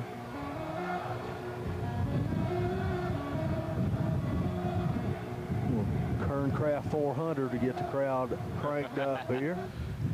And the kick is away, and it will be in the back of the end zone for a touchback, and Iowa Central will start at the 25. Talked about the wind's been a major factor. It's a big part of the kicking game, and they were able to send that one deep as a result of the wind getting a hold of it. We'll see how much that affects the Triton passing game here, as they're going to work against the wind here in the third quarter. And then in the fourth, they'll have the wind to their back if it stays in the direction it's been blowing in all day. And it looks like we're going to see Byron Jarrett at quarterback for the Tritons. in the gun of Washington to his left. He's going to hand it off to Washington. Washington got a nice run. And Washington, he's got some room to the outside. He's still on his feet, and he is going to be brought down at midfield. Big long run there. Good job by Washington to read the blocks and was able to cut it back in the cutback lane, get a first down there. Good job the offensive line to get a push into the second level. Byron Jarrett on at quarterback, and that may be here, Clay, because the Triton offense is going against the wind, using the stronger arm of Jarrett here, maybe as part of the passing game. Jarrett will hand off. It's an RPO. He's going to throw it out to Weedman. Weedman makes a move. He's going to have a first down.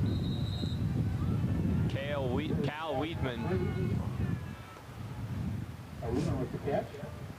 Weedman with a little shimmy shake there to get the first down.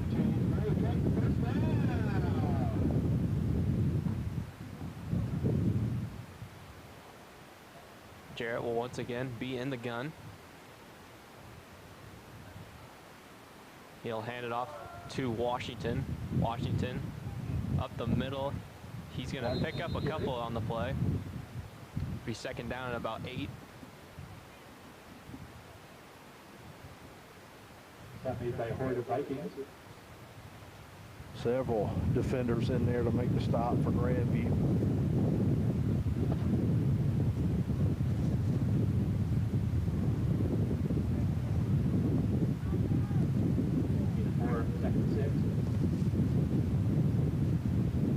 Allendike in motion. Hands it up the middle. Washington again. He's going to break some more tackles. He's on his feet. He's going to score. Touchdown, Tritons.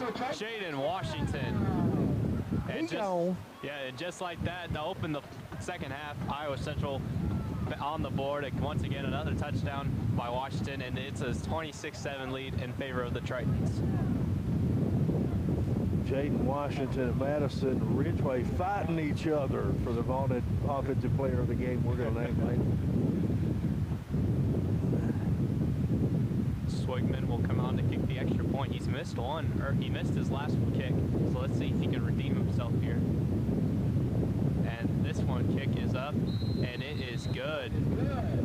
Tritons 27-7. That is a 5-play, 75-yard drive that took 1:35 off the clock for Iowa Central, capped off by a 37-yard touchdown run from Jaden Washington, and Triton starting to take command of this ball game.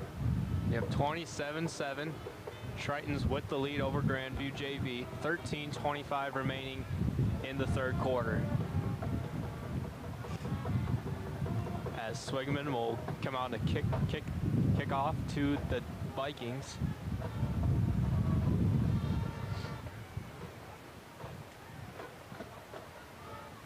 Halftime score, Iowa Central women lead DMAC 35-29 in the Region 11B basketball final.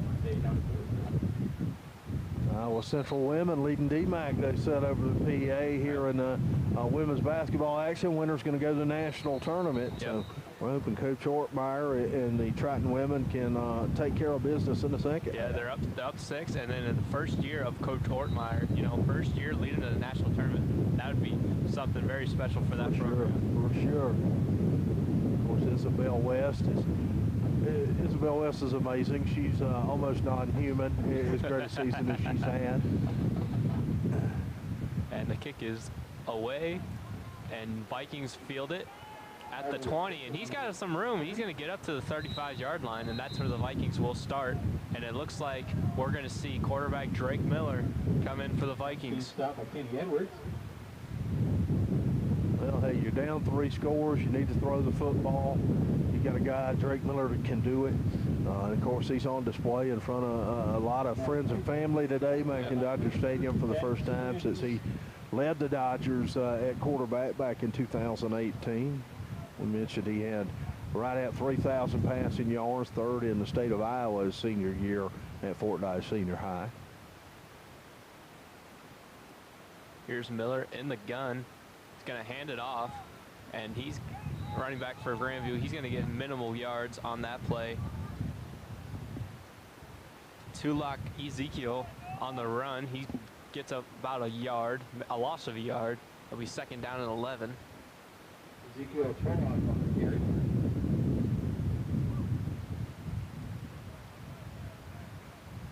Good job of staying in the gaps by the linebacking core for Iowa Central. The tackle. Here's Miller again in the gun. Play action. Looks to his left, and the pass is going to be, I believe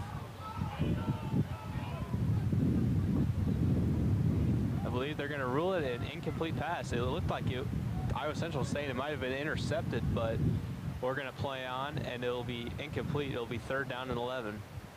Deontay Nelson there, and he's still giving the officials an earful. He felt like he picked it off. They say it hit the ground. That's a really tough throw in these conditions, especially that out route to the sideline. Very difficult throw to make.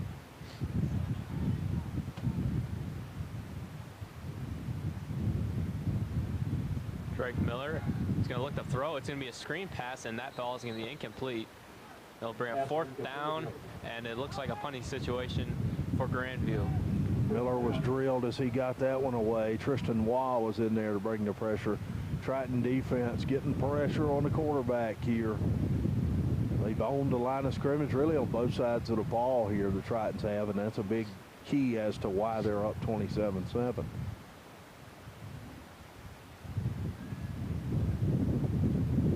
Back deep for the Tritons. And punt formation for Grandview. Punt is up and away. It's going to be a good punt. And it looks like it's going to go out of bounds inside the 20, at the 20. So Iowa Central will start at their own 20. That's a good job. Get out of the way. C.J. Christian, wasn't much you could do with it. You get out of the way of it. Because here's the thing, you don't feel any pressure because you have the big lead, and you know that your offense has been able to put drives together, long drives together here and go to the length of the field. So no pressure on you as the return man. You get out of the way and you let your offense go to work here at their own 21.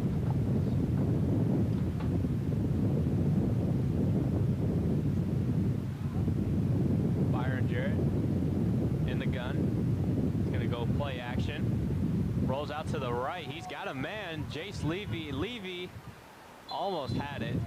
And it's going to be incomplete. That's no doubt. If you see that on the camera, you're watching the game. You can see where the wind killed that one for Byron Jarrett. Otherwise, that's probably a completion. That is a hard throw to make on the run and trying to throw it between the linebacker and the safety right there, or the corner and the safety, I should say, and drop it in there. But Jarrett did a pretty good job with it, other than the fact that the wind killed it for him.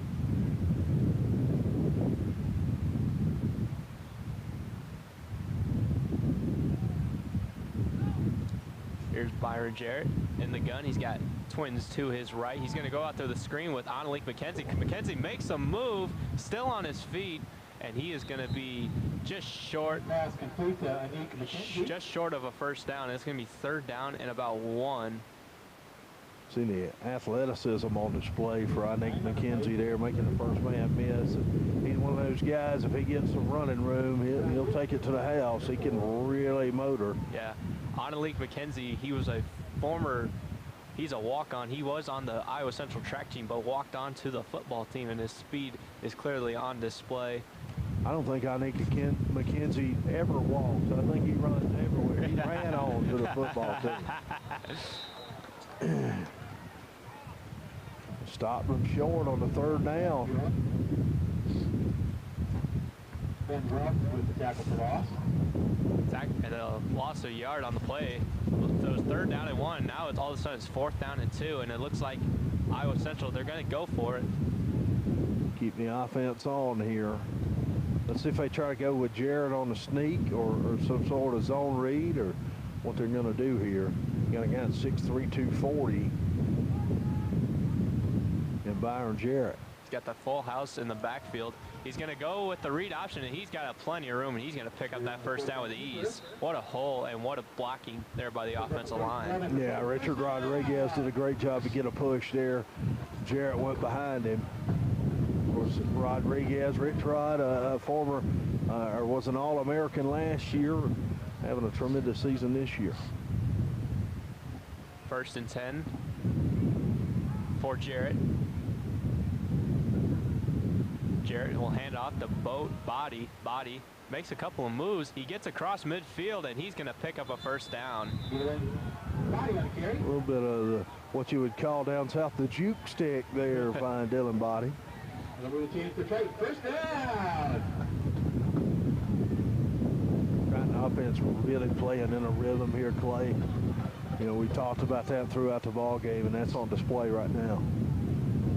Jarrett with the full house backfield.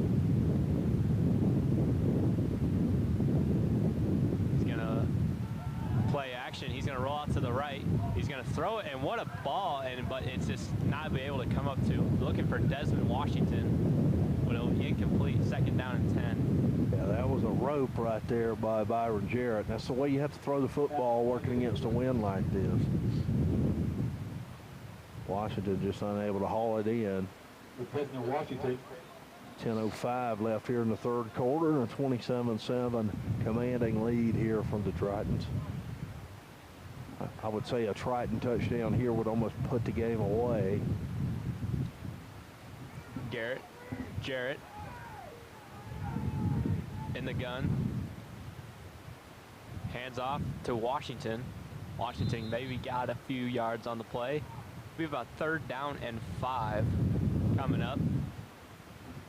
Washington on the carry. Alex Song. Stop.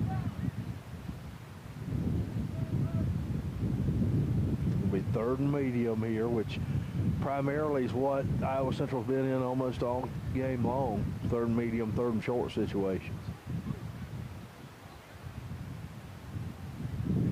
Jarrett will be the lone man in the backfield. He'll take the empty set, trips to his right, and they might have gotten offsides with no flags. Jarrett's going to look to throw it deep, and he launches it wide open.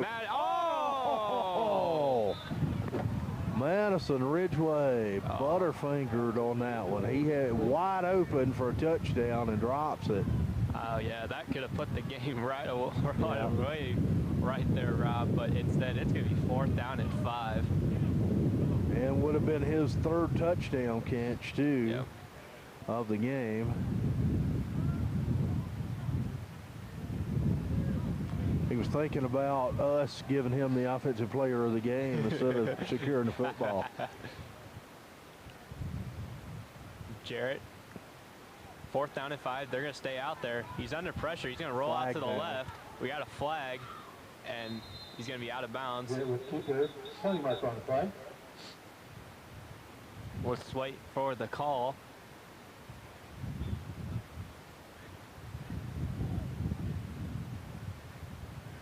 Offside. And they're going to give offsides on Grandview, so that's going to be a first down. Yeah, because the run was about a 9-yard run anyway, so you just turn that one down and get the first down off the Jarrett run.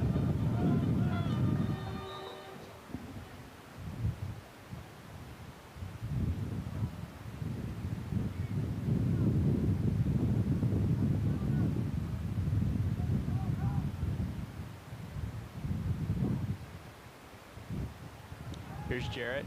Ropes that one out to Allendike. Allendike with a circus catch. He's able to catch it, but it's going to be for no gain.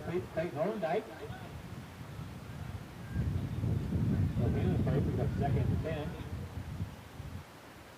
And we're seeing the Triton receiving corps having a little trouble catching the football in this drive. Wind playing a factor, wreaking havoc here in the passing game.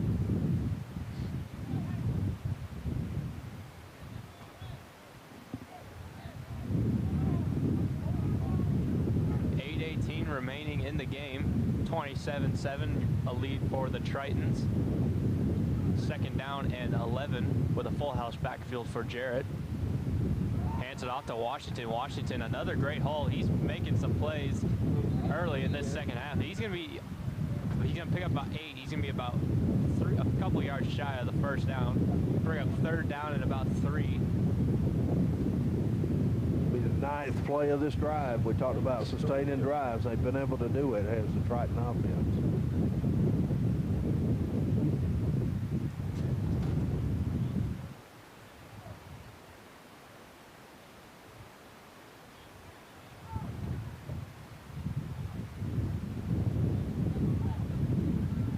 3rd down and 3.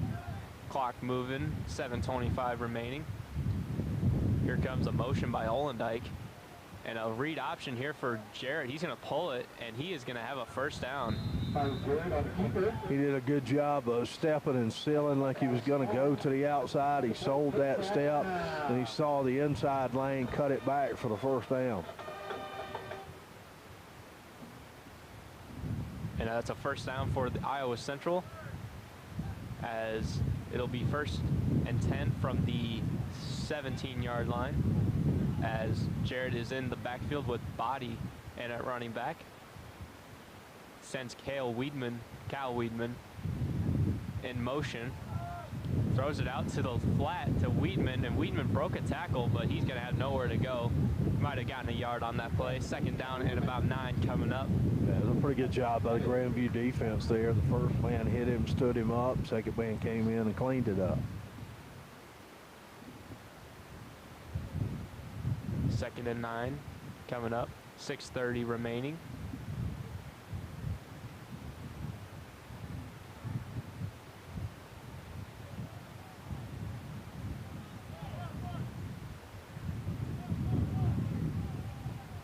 Here's Jarrett. He's got Olendijk and at tight end. We've got Twins to his right, and he's going to hand it off to Body. Body's got a nice running room to the right, but he's only able to pick up a few on the play. It's going to be about 3rd down and about 5. Really seeing the Triton offense here, leaning on the offensive line, going with the running game, exerting their will at the line of scrimmage.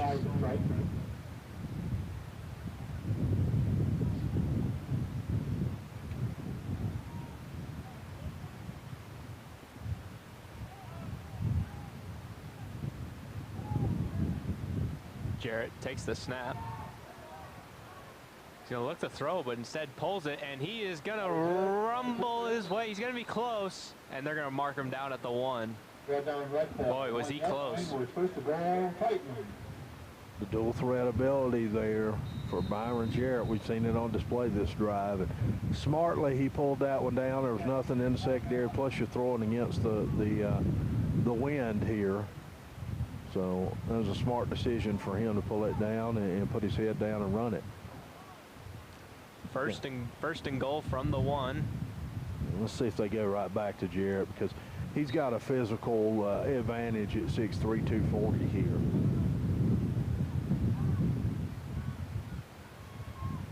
Here's Jarrett. Rolls out to his right, and he's just going to flip that into the end zone for Olendijk for a touchdown. Clayton Olendijk. And that'll extend the lead 33-7 off that Olendijk 1-yard touchdown pass. It's a 13-play drive that went 79 yards, capped off by a 1-yard touchdown pass from Byron Jarrett to Clayton Olendijk. And as we send Clay, we thought maybe a score here kind of puts it away, and I think you can warm the bus up here in this one. Extra point coming from Colin Swigman. Swigman's kick is up, and it is good. 34-7 in favor of the Tritons with 5:14 remaining in the 3rd quarter. And the Tritons now with the commanding 27-point lead. And like you said, Rob, it's time to warm up those buses. Yep, I think so. Interesting enough here, Iowa Central has really taken control of the game and put their thumbprint here. Now you've got a big lead. What you don't want to do is do anything that's going to give Grandview opportunity and momentum. You want to continue to kind of put your best foot forward here and continue to put your thumb on Grandview here with this big lead.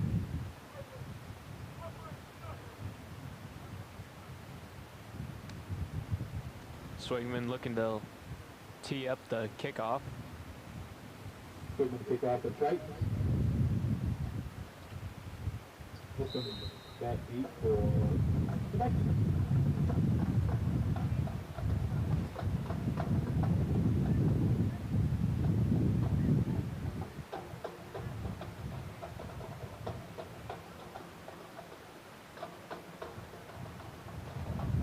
And the kick is up and away.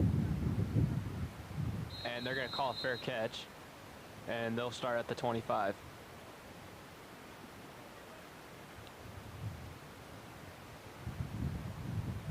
Central offense shoot up a lot of clock on that last drive, and this is only Grandview's second possession here of the second half. So with 5:15 left in the third quarter, Grandview gets the ball back now. So Iowa Central again, we talked about sustaining drives and being able to put together length of the field drives. They've done that here today. We've seen now 3 touchdown drives that have been over 10 plays and over 75 yards. Adams will come in back in a quarterback for Grandview. Adams is going to look to throw. The pass is going to be complete. He's going to try a lateral, and it's going to pick up a first down. Little hook and ladder play for Grandview. Hook and go pass complete out to the 34. It's going to be right short of the first down, a yard short. Might as well empty the bag here for your Grandview. You're in a position where you need to make something happen. So I like the play call, the hook and lateral.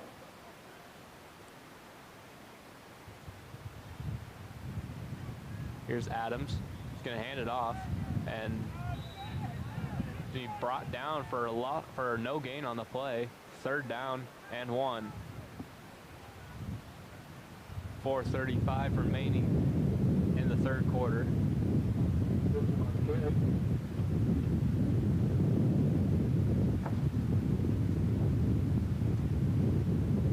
Iowa Central linebacking core doing a really good job of getting north and south against the run game here. Playing downhill.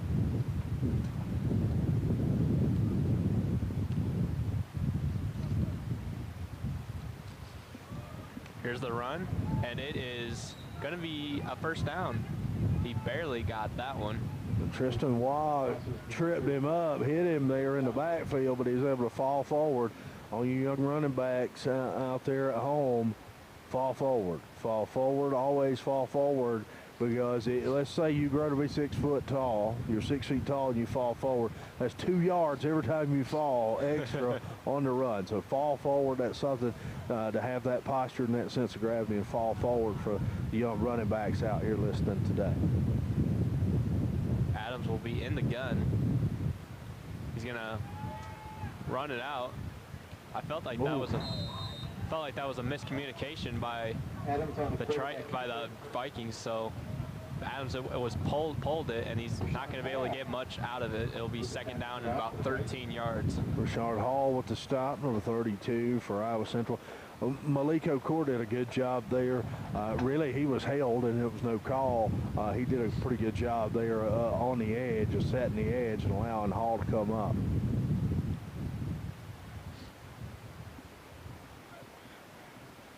Adams will be in the gun. Sends a man in motion. Here's Adams. He's going to take a shot downfield, and that is going to be incomplete.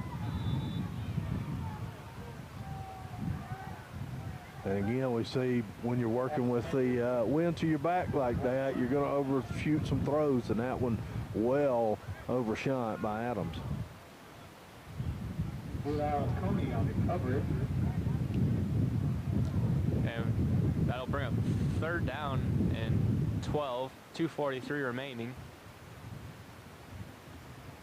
Comfortable lead for Iowa Central here at 34-7, 3rd down and 12. Let's see if they dial up some pressure on 3rd down like they have in the early part of the game here. Yep, that's Iowa Central. That's what they love to do. They love to bring the pressure on 3rd down. And here's Adams. He's going to throw it deep, and that's going to be incomplete. And what you love about that is they got pressure on Adams, but they only had to bring 4. So they brought only 1 extra guy, so you're dropping 7 in coverage, and that's what you want. Romello Gray was in there. We talked about the coaching staff of Grandview wanting to make some adjustments to what Romello Gray has been able to do here and kind of block him in a different scheme. They weren't able to get a hand on him there, and he gets in the face of Drew Adams. Jake McCann in punt formation. And that'll bring up 4th down, and Grandview will come out to punt. And the punt is up, and Christian looks like he's going to, nope, and it'll be a Peter situation there for the Tritons, and they'll just let the ball Ball will be down right Down. near the 25-yard line. We'll try to take over. Ball down near the 25, and that's where Iowa Central will take over. And we'll see if the offense can maintain the rhythm they've had. Really saw the run game on display in that last drive. We'll see if they go back to it. Now, I imagine with a 27-point lead, they probably will.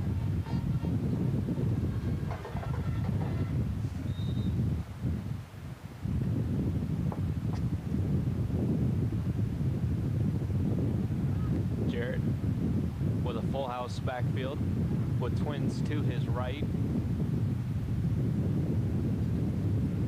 He's going to go with the read option again. And Jarrett's going to get close to a first down. And I think he might have gotten it. There's a flag down. We'll see how they sort that out.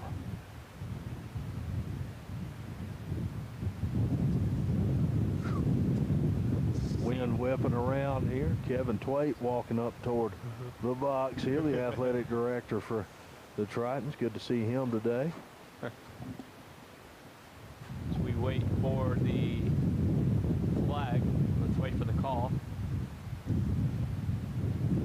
Like they're sorting it out over there. I would imagine we're going to see a heavy dose of the run game the rest of the way from the Triton offense.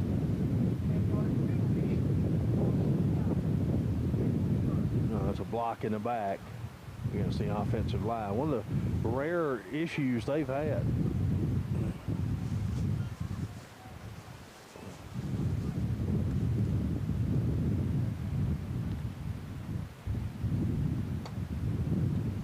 A block in the back on Maximus McCree.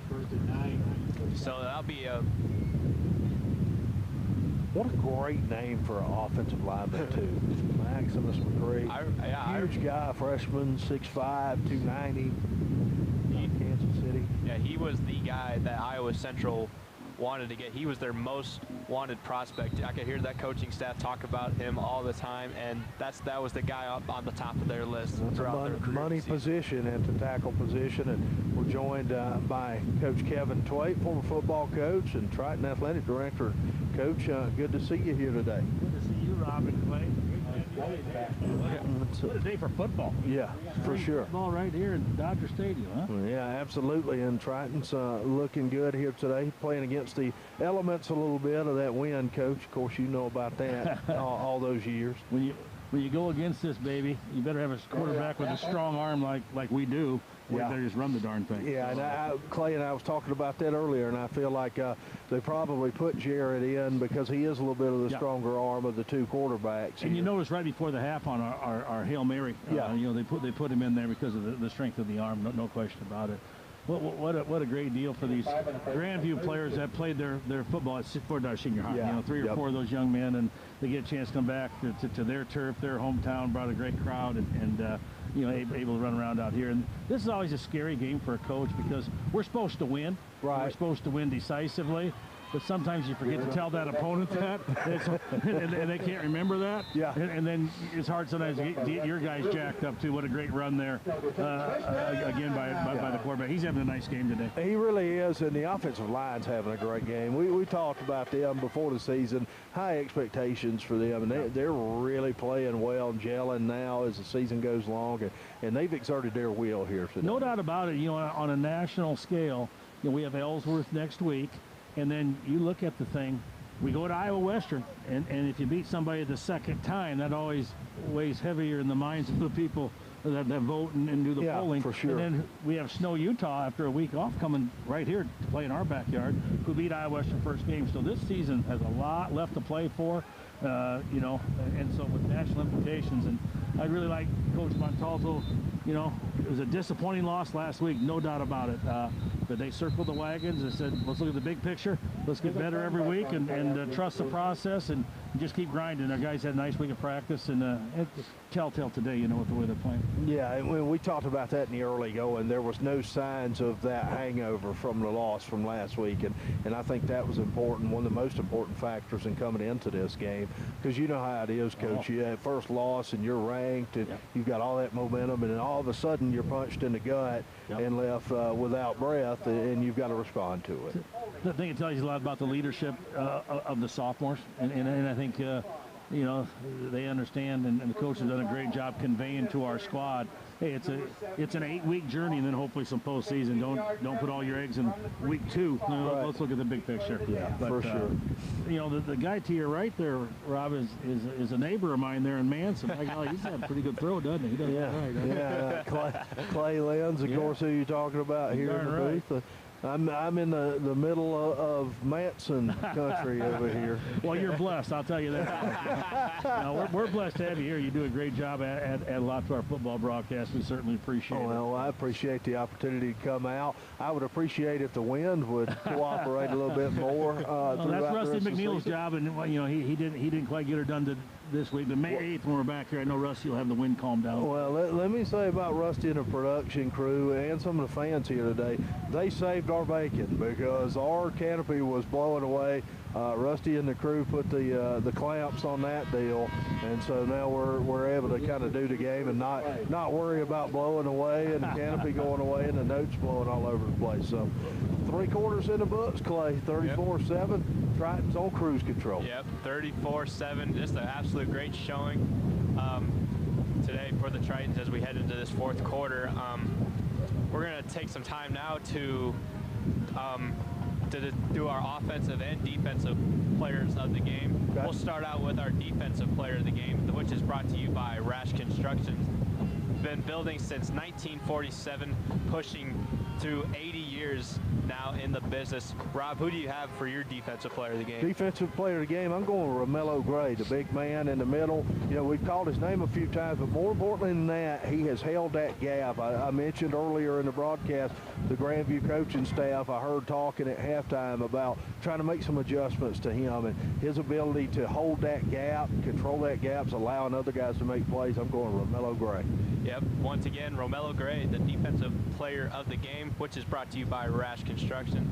Been building since 1947, pushing 80 years now. And now time for your offensive, we'll wait for our offensive game, player of the game. Yeah, we'll wait and do that later. We got that coming up. That's brought to you by Alpha Media Fort Dodge. I know a little stuff. There goes my chart sheet as well for the second half, but that's okay. I just talked about the wind that died down a little bit, and now it's crazy. Coach Twait gonna get me the drive chart. Appreciate that, Coach. Of course, with this kind of lead, the drive chart I don't have to be as prudent about as normal.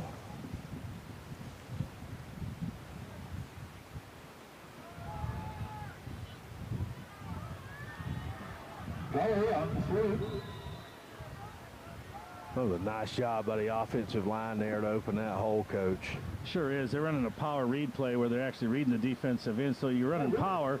If that defensive end doesn't sink down, the quarterback will keep it, follow the pulling guard. If the defensive end sinks down to stop the quarterback, they give the ball to the tailback, and it really puts you in a bind. And then good perimeter blocking on the outside linebacker. So this read football, triple threat, it's hard to guard. It really is. Yeah, for sure. And you got a guy in Jarrett who can run that type of offense. Seam route right down the hash mark and just a little bit behind him. Boy, he can really zing that ball. Sometimes he's put just a hair more air under it. Don't have to be quite as accurate, but boy, he can. Yeah. He can do it. He's had a heck of a ball game. He throws it on a rope for sure. Every throw he makes is on a rope. That one a little behind it, and some of that's going with the wind here too. I mean, it's harder to throw the football on a dime like that. Of course, I think McKenzie was, if he made that catch, he could have ran to the parking lot. She'd been a touchdown for sure. There's Jarrett right there. He's looking at the pocket. Boy, nice job. He got time. He's got like 6-7 seconds, and now. Oh, man alive. Yeah, whipped around that and threw a dime right there. Yeah, great throw. Play. Yeah, great throw. Great poise and great patience there by Jarrett, you know, able to find the open receiver. That was a laser, and it was the little guy there, the water bug, Savion Johnson. He don't catch that football, it might knock him down right there. He's not very big, boys. He elusive and quick. Yeah, he can run, though, man. He can turn on a dime. Reminds me, Coach, a lot of Tenarius Aiken that was here in 2019. Exactly Very right. Similar player. Exactly right. There's Jarrett. He sends Weedman in motion. Goes. He's looking through again. He's going to look to take off, and he's going to pick up about a couple yards on the play. A little laundry on the field, and I think it's going to be a hole. You know, Jarrett's not as fast. He's not a fast runner, but boy, he's nimble, he's elusive, and he's a big man. When he falls forward, it's 3 yards. Yeah. You know, he's a big body that has some good agility, and no question about it. When they tackled him on the 1 yard line, that safety hit him really hard, and the safety came out of the game, not our quarterback. You know, one of those things. For sure. He's like a linebacker running the football. No doubt. No that doubt. was offsides on the defense there. Going under center, we don't see that much. Not too much. Yeah, he's got trips to his right. He sends Ridgeway in motion. He's going to go a little screen. He's got some room. He breaks the tackle, and he's going to be short, and then they're going to give him a first down. Madison Ridgeway is a tremendous pickup for this squad and this receiving core. Yeah. Air Force transfer, guys just dripping with ability, Coach. He can flat jump. He can play in space, and great scheme there. They had 2 defenders. We had 3 receivers. They motioned him in, so now it's 2-on-2 blocking. We get the ball to Madison, and it's a great 7-8 yard. Coach McCall has a great offensive mind. He's able to get guys in space, good matchups, you know, with numbers, and does a great job all throughout the game. There's Jarrett running to the sideline. He's going to pick up about 6 on the play. That may be the first time I've ever seen Byron go out of bounds instead of put his head down and go into somebody. He might have got some more instruction from the coaching staff saying, you know what, we got 5 more games and hopefully a bowl game after this. So yeah. Let's save your body. And 27-point lead, yeah, so exactly take it out of bounds or slide, big man. No question. Last night, Iowa Western beat Ellsworth 54-0 at Iowa Western last night. So we're able to hold serve, you know, against Ellsworth. Be a big matchup in Council Bluffs on the 24th of April, 2 weeks from today. So if the Tritons beat them, what happens if everything else holds the same and they're 1-1? How do you determine the champion of the conference? Well, there would be co-champions this year with the COVID year. It's just a different thing. And then, you know, that's what will happen this year. Down the road, if we keep doing this, then I think it would go to some how many points does your, it won't be how many points you score. You don't want to run up the score on it. How many points does your defense allow? Okay. Points allowed. And that would make a lot of sense. Coach, do you like the 2 times through the conference, or do you want to go back to the traditional starting next year? You know, in the NFL, the highest level of football, you play everybody in your division twice. Oh, there's a touchdown. Beautiful. Levy with Nice a nice pass. catch. Nice pass, nice catch. You know, Rob, at the highest level of football, they play everybody in their own division twice. You know, the Vikings play the Packers twice, the Bears play the Lions twice.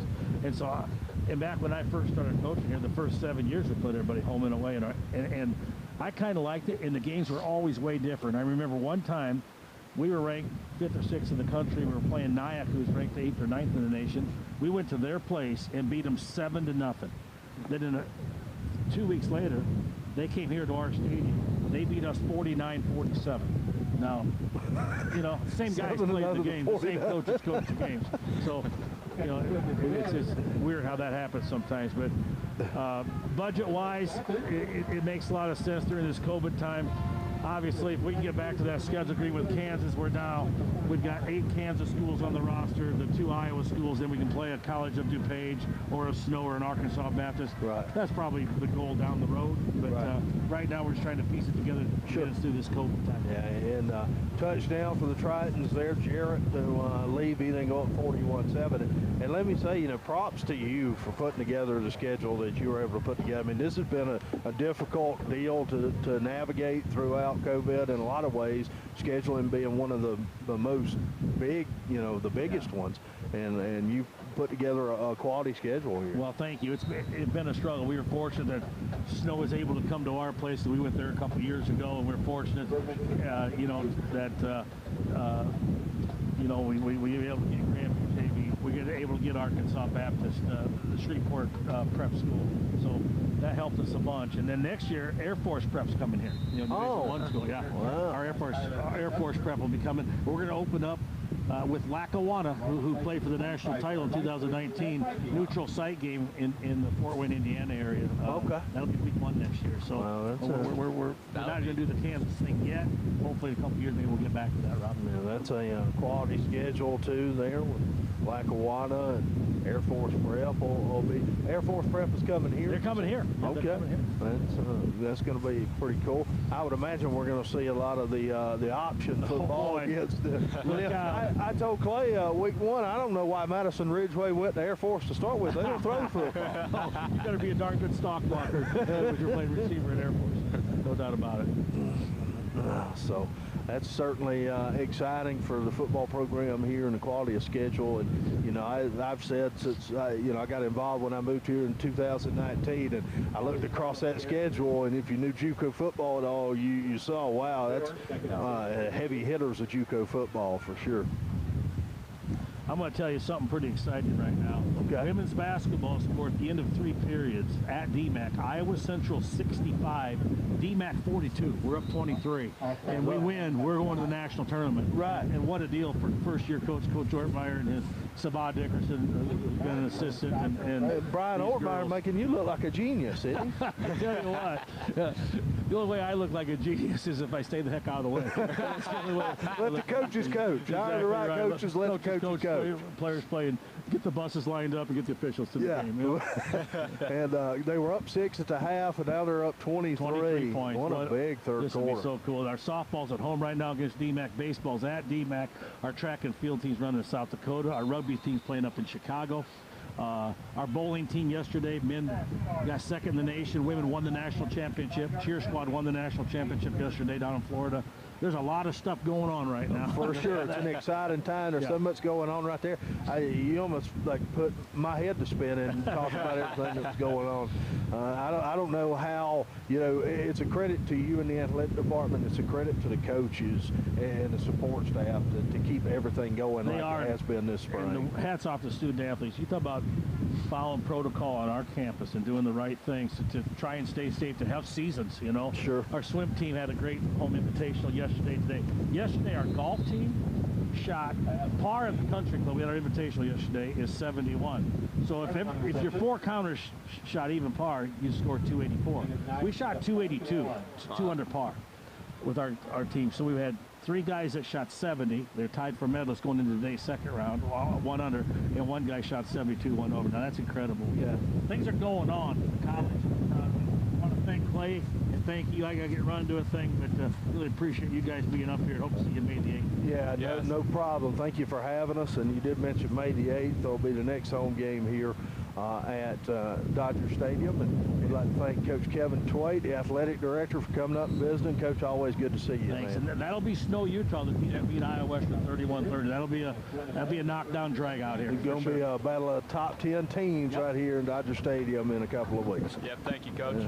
It's Kevin Twait, former football coach and athletic director here at Iowa Central. Stopping by, always good to visit with him.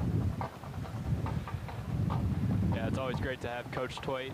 You know, he does such a tremendous job here at Iowa Central. Just the consistency of being on top of the junior college National Association year in, year out in every single sport. So just props to him and the entire college and the student athletes for everything that they do around here. You know, and it's one of those deals with him is he's so invested in it, man. Yeah. This is what the guy's doing. You know what I mean? Like it's kind of his life, right? Yeah. So you get in those situations throughout life, especially as you get older, Clay, and you will see where people are in positions that they were born to be in, and that's the way I feel about Kevin Tway. Yeah, he's always on top of things.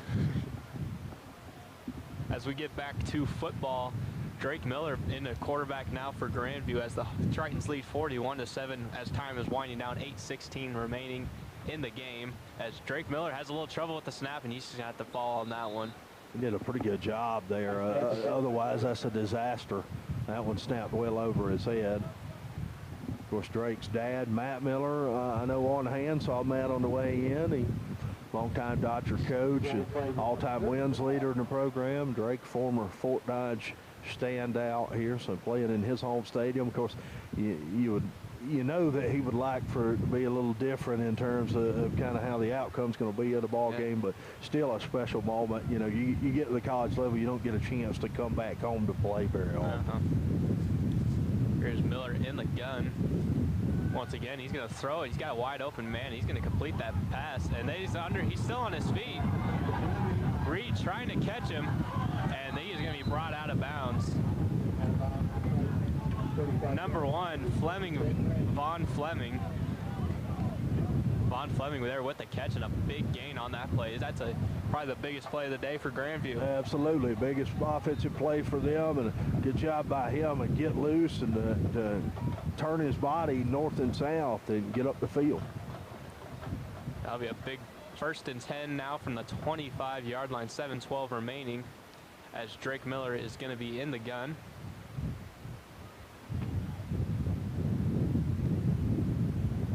He'll take the snap. Pass is complete to the outside, and that's going to be a gain of about 7 on the play. You know, when they've given Drake time to throw, he's looked pretty good. And usually that's kind of the way it goes. Your quarterback's under pressure, he's not going to look great. But when they've been able to build a pocket around him, he's been right on the money, and he's looked pretty good. Of course, the Triton D here, primarily for the most part, second team guys. You got a couple of starters in there, Okur and Christian still in the game, but otherwise mostly second unit guys.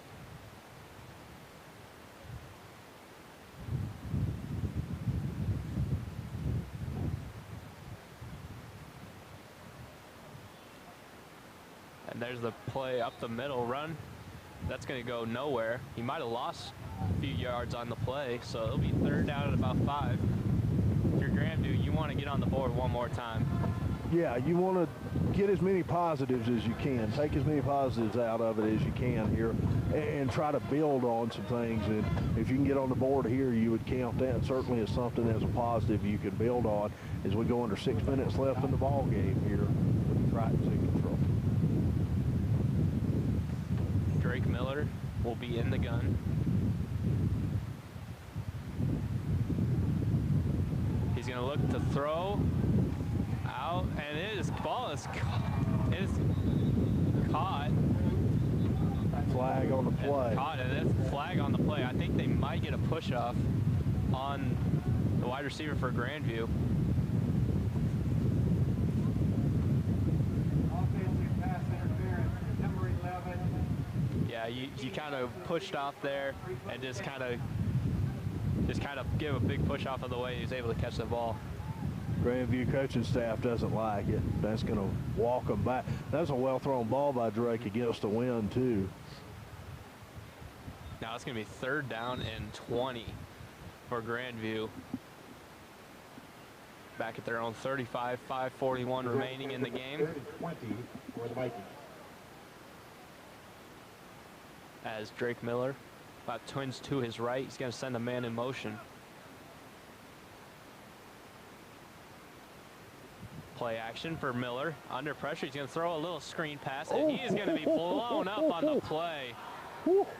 And he blown up or what by Malik Adams, and now we got a penalty marker on the play. They're going to probably get a little excessive celebration on Malik Adams, but man, oh man, throw some fertilizer on him because he just got planted. Malik Adams with a big-time hit.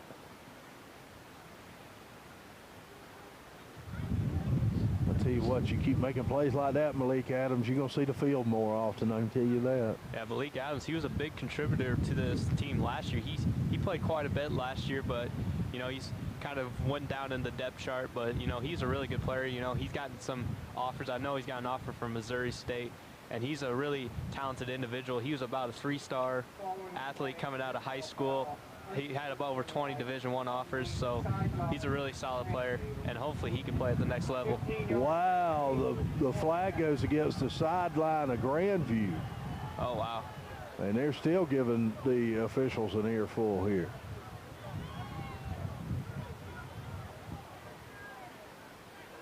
That's going to march Grandview all the way back. They were just in the red zone, and now they're all the way back. Yeah. 3rd and a country mile coming up, 4th and a country mile. 4th and a half an acre there, Rob. It is. Put me on a golf cart.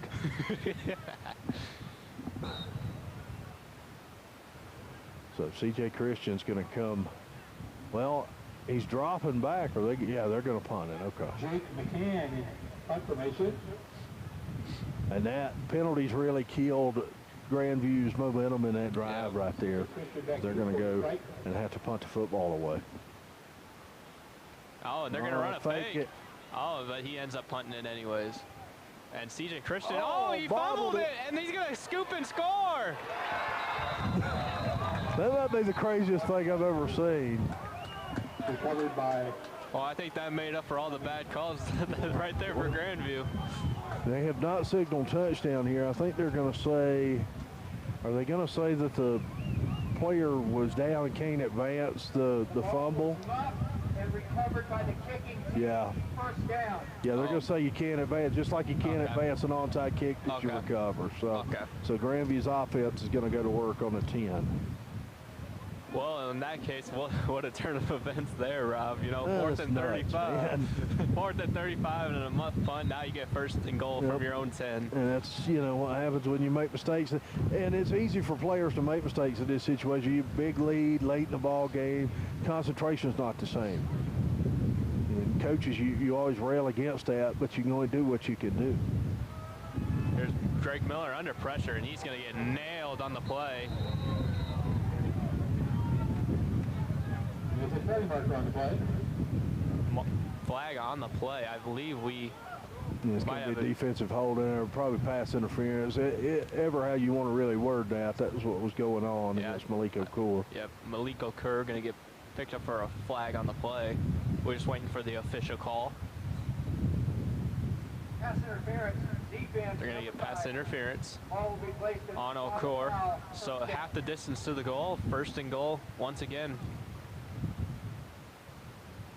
Drake Miller leading this offense here. Let's see if he can get them in the end zone. That'd be a special memory, I know, for him if he can throw a touchdown pass or get this offense in the end zone somehow. From the, about the 3-yard line here. Oh, and they might get a false start.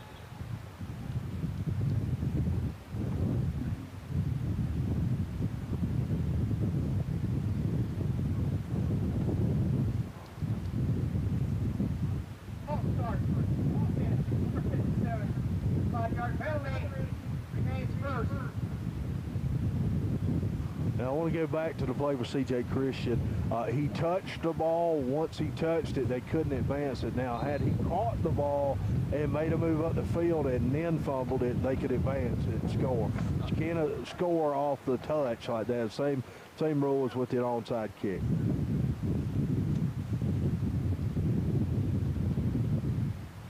Here's Miller. Pump fakes. He's under pressure, and he's going to be sacked. Miller will be sacked on the play. Oh. You got some extracurricular after the whistle. Tristan Waugh makes the stop. Officials really have to get control here because this thing's starting to get a little chippy. You're Iowa Central, you got to be smart. You got a big lead. Yep. No sense doing anything dumb here at the end of the ball game. Yeah, you know, especially when you got an ICAC conference game next week against Ellsworth. That's a big one if you're going to stay in the race. And then the game against Iowa Western, you know, so these next 2 games are going to decide the ICAC conference. So you got to be very smart here.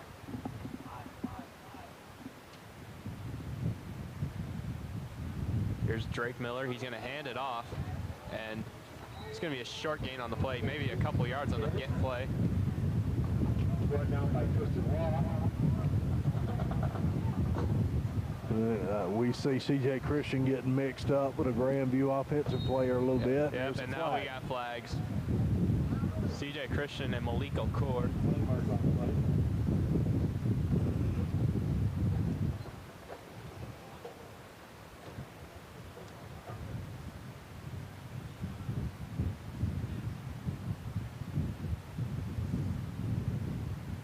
There are 2 fouls on the play. Unsportsmanlike, number 85 of the offense. Unsportsmanlike, number 90 of the defense. This is the first unsportsmanlike foul on both players.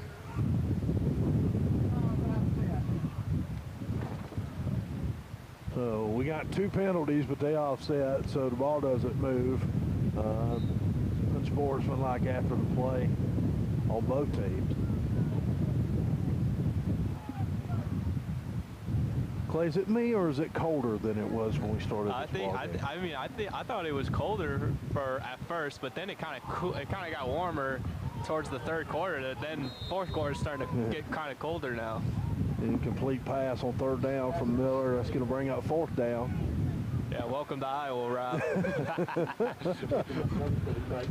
I've been here a while now, like almost 2 years, that I still can't adjust to all the wind and this is like a November where I was raised. Yeah, it's spring here, but it's spring. There is no spring. There is no spring. There's winter, there's summer, and there's fall. There's no spring.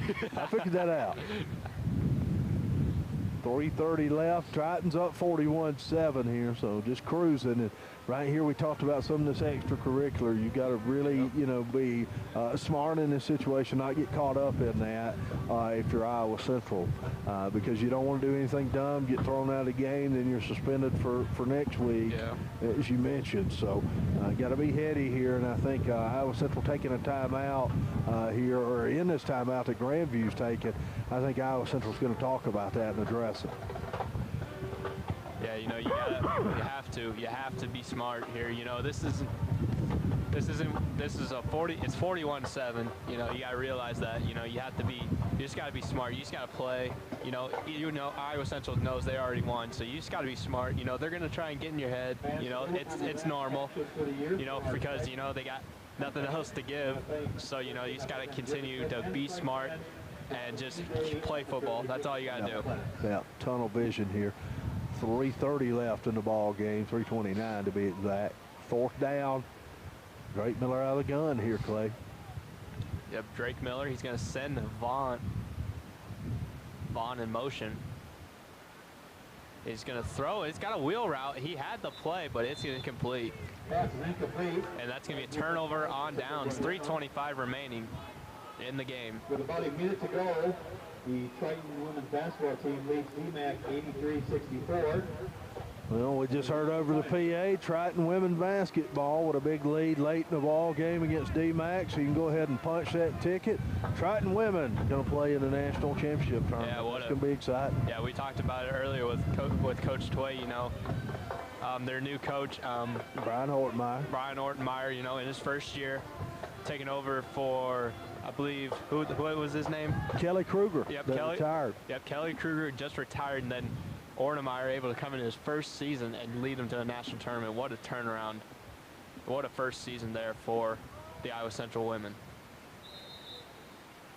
We mentioned Isabel West, who's in the top 5 nationally and rebounding it over 13 a game, scoring 19 a game, leading the way for the Triton women. And she signed, sealed, and delivered to Murray State, going to play in the Ohio Valley Conference at the Division I level and be a lady racer at Murray State. So congratulations to her and to the Triton women basketball program and getting here to the now to the national tournament. We'll have to keep our eyes open to see who they're going to draw going forward in the Natty. Yeah, and also the Iowa Central volleyball team, they're also 4 days away from the national tournament. They clinched their ticket against Hawkeye in their regional tournament. True. So they're also going to the national tournament as well. Bowling yesterday, women won the bowling national championship, and men finished second. So all across the athletic department. The athletic department here at Iowa Central going to look like a hardware store before the end of this spring. Yeah, they're going to have to keep adding on to that trophy case. Kevin Twait said that's a good problem to have. Yep. We got a new quarterback in here for the Iowa Central Tritons, Zach Marker, the true freshman from Norwalk, seeing his first action of the day. Of course, Norwalk, more known for its basketball than its football, the home of Bowen Bourne, the former Mr. Basketball in the state of Iowa and the freshman of the year in the Missouri Valley. Yep. Yeah, him and Bowen Bourne, UNI, they're going to have a breakout season next year, especially with A.J. Green coming back next year. So that's going to be a terrific backcourt for Ben Jacobson and UNI. Yeah, for sure. Mishap with the snap, but Marker able to throw it away, and we got a late flag. Late penalty marker on the play.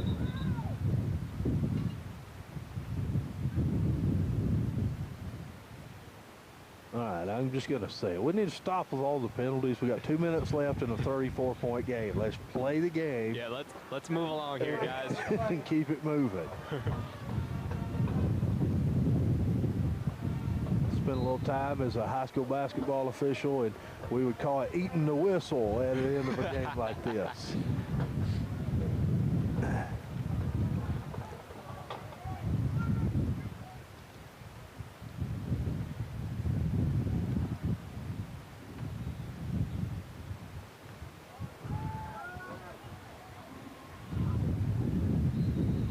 Marker overthrew that when he was hit as he let that one go. That was a little bit of a what you would call a wounded duck. Pass sails incomplete. Yeah, that pass incomplete. 1:57 remaining, 41-7 lead here for the Tritons.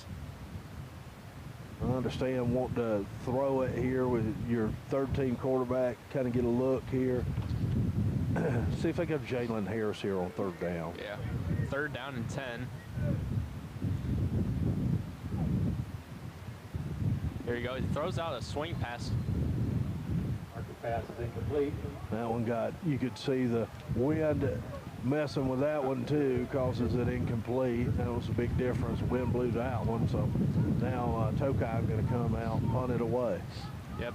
And now it is time now for our offensive and defensive player of the game. We mentioned it earlier in the 4th quarter. Our defensive player of the game is Romello Gray, which is brought to you by Rash Construction.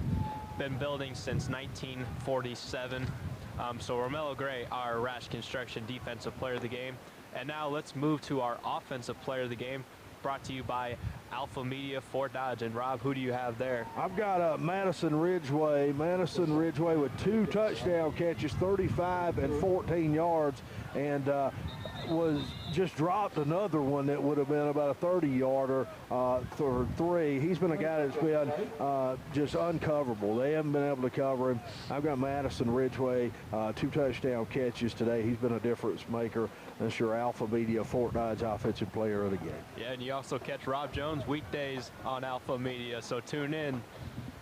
That's a nice plug there, Clay. We didn't work on that either, people. We didn't work on that at all. That was not a setup. That was nice. Yep. Madison Ridgeway, our offensive player of the game, presented by Alpha Media Fort Dodge. You want to talk about the drive of the game now, or yep, you want we to have wait? our Decker. Now the time now for our Decker drive of the game. And Rob, who do you where do we got? I've got early in the first half the 12-play drive that took over 5 minutes off the clock. That was 92 yards, ended in a touchdown pass from Pope to Ridgeway, and that was an important drive because it put the Tritons up 2 scores and gave them some more momentum. So your drive of the game, brought to you by Decker, is the 12-play 92-yard touchdown drive in the second quarter to put the Tritons up 20-7. All righty, that was your Decker drive of the game. Alex got him carry. Penalty marker on the play. game, and now with 1:35 remaining in the game, Tritons up 41-7. We got a penalty marker. Just when we asked that, hey, let's chill with the penalty. you see what our requests get, Clay. Yep. Yeah, they never listen to us up here. Yeah, they don't. They're going to call that one a late hit, and I honestly don't know about that call. You know, I'm not going to take a major issue with it because of the game being 41-7 and having 90 seconds left, or a little over 90 seconds left. But I don't know about that because I thought he was going out of bounds as he was hit. So I think that's a little bit questionable, especially in a game that's kind of out of hand at this point.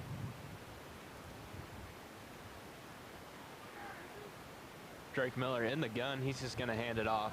And he's got a hole. He's still on his feet. And guess what, Rob? We got more laundry on the field. Of course we do. That one comes in the backfield. I think that's going to be a hole based on where it was thrown. Yep. Number 73, offense, 10 yards in the previous spot. Replay the down. All right, guys. You've got your quota in here today. You've earned a paycheck. The officiating crew has earned a paycheck today. Yep. So now this last 128, let's chill here. Yeah, and let's just play the game. Yeah, 1:28 remaining, 41-7. Tritons on top. Drake Miller in at quarterback.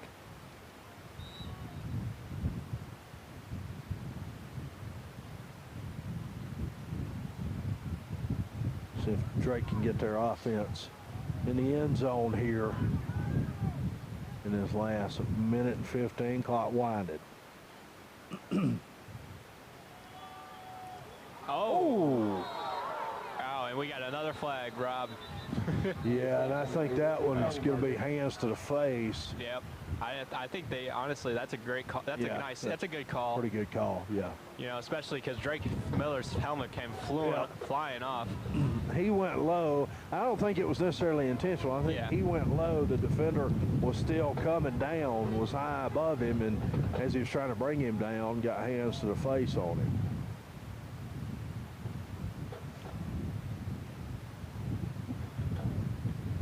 We'll see as they sort it out here. Drake's going to walk off the field here under his own power.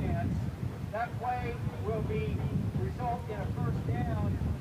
The player whose helmet came off can remain in the game. Now Miller can remain in because his helmet was kind of ripped off, but they've got him on the sideline. He's going through concussion protocol. Or what I assume is that they're checking him out there. Because the foul caused the game clock to stop, the game clock will start on the snap. So 1:05 left here. Triton's going to move to 2-1, barring a comeback of biblical proportions by Grandview. I had to get my stuff in, Clay. Yeah. You know what I mean? Adams' ball is going to be thrown out and incomplete. With 1 minute remaining in the game. And Drake Miller will come back in. Yeah, Miller back in there. Showing a lot of toughness to come back in off that play. Yeah, you got a chance to score here. You know, it's a minute to go. You're at your own 13, second and 10. 34, though. It'd be real easy to just kind of chill out the rest of the game. But this means something to him to try to get in the end zone.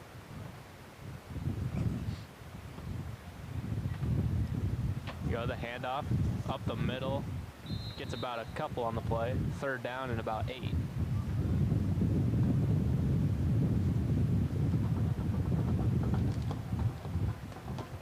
Time winding down, 45 seconds remaining. And up to 36.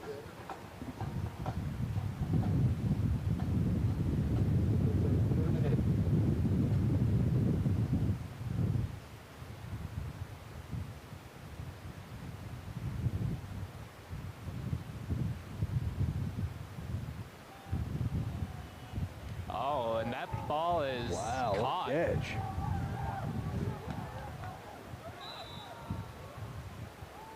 Pass is complete.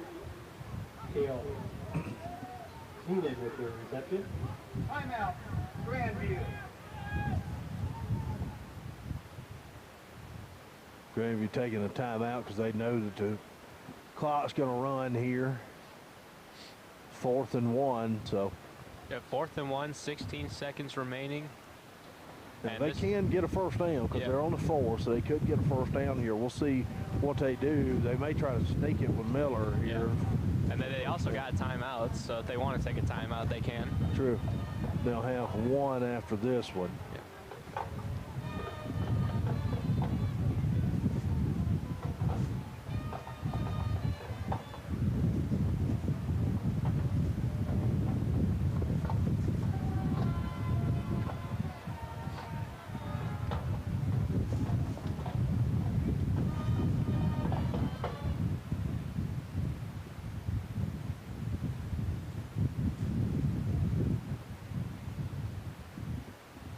16 seconds left. Triton's going to move to 2 and 1. Ellsworth on the road next week. Couple of ICAC back-to-back road games. Going to be big for the ICAC race. Yeah, and it's also a big game for Coach Montalto. Coach Montalto, the former head coach of Ellsworth, led them to a couple Graphic Edge Bowl victories there. So this is a bit of a homecoming game for Coach Montalto, and it always means a lot to him to get that win. And it meant a lot last year because they clinched the conference championship there last year. So looking for a repeat from what they did in back in 2019. Well, and Miller's pass goes incomplete. That's a turnover on downs. And that's two turnover on downs 2 times in a row for the Triton defense here. And a lot of second-team guys playing on the defense here with the big lead. So that's good reps for them for sure. And we'll see the offense come back on the field, and it's going to be second-team offensive unit here. I would imagine they're just going to nail it down here with 13 seconds left. Yeah. 13 seconds left, and really you gotta go full length of the field, so it just makes total sense to just take the knee. But you know, I think they're gonna line up, and I think they're gonna run a run play. I think because you know, they're not in a victory formation. You may be right. You know, and if they were to take a knee, it would be in the end zone. It'd be a safety. So instead, they're gonna have Zach Marker. He's gonna throw the ball to the outside, and they're gonna run the clock, and that is gonna be the ball game. Iowa Central will come away with the win, 41-7. The Tritons on top of Grandview. We'll take a quick pause. We'll come back with stats for the game. We'll go. Rob will break down the stats for the game. We'll be right back just to calculate those. Thank you for coming. Please have a safe drive home.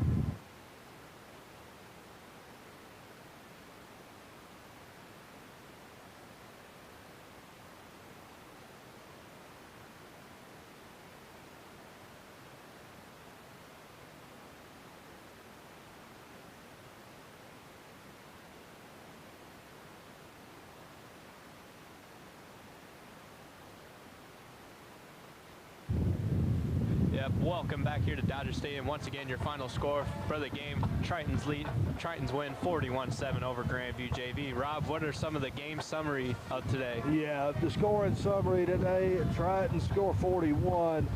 They opened with a 5-play 55-yard drive and scored to go up 7-0 on a Brady Pope touchdown pass, 35-yarder touchdown pass for Brady Pope to Madison Ridgeway. Ridgeway's first touchdown catch. Then they extended that lead. Grandview was able to get on the board and tie it at 7 after a fumble from Jaden Washington set Grandview up at the Iowa Central 10. They scored a touchdown, did Grandview, on a Cole Henderson 7-yard touchdown catch from Drew Adams, tied it at 7.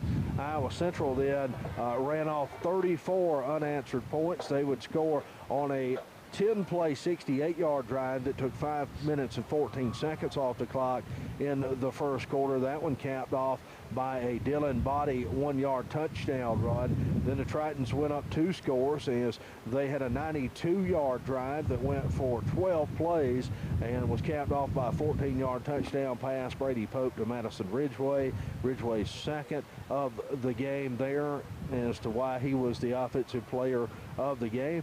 Tritons go up 20-7 as Swigman missed the extra point. Tritons were up 20-7 7 at the half, and in the second half, they were able to put together 3 touchdown drives, the first of which coming on the first possession of the second half for the Tritons. They went 5 plays and 75 yards. I can't even read my own handwriting. 5 plays, 75 yards, and scored on a 37-yard touchdown run by Jaden Washington. Then the Tritons had a back-to-back touchdown drives as they went 79 yards in 13 plays and had a 1-yard touchdown pass from Byron Jarrett to Clayton Olendike to go up 34-7. And then Byron Jarrett had his second touchdown pass of the day to Jace Levy to put the cap on it at 41-7. And both Triton quarterbacks who played today threw 2 touchdown passes. So proficient, and that's your game summary. 41-7, Tritons dominate. Yeah, and what a dominant performance today for Iowa Central. 41-7, the final score. We would like to thank everybody here on the Triton Nation Network for all of our crew. All starts with Rusty and Kia in the trailer, along with Hank, Marley, Link, Blake, and all those guys, and Brandon. Of course, you know, these guys do a great job and bring you this broadcast here today on the Triton Nation Network. This broadcast on the Triton Nation Network was brought to you by the Central Iowa Distributor, family owned and operated for over 30 years. And for Clay Lenz and Rob Jones, we are signing off here on the Triton Nation Network. Your final score, Tritons 41, Grandview Vikings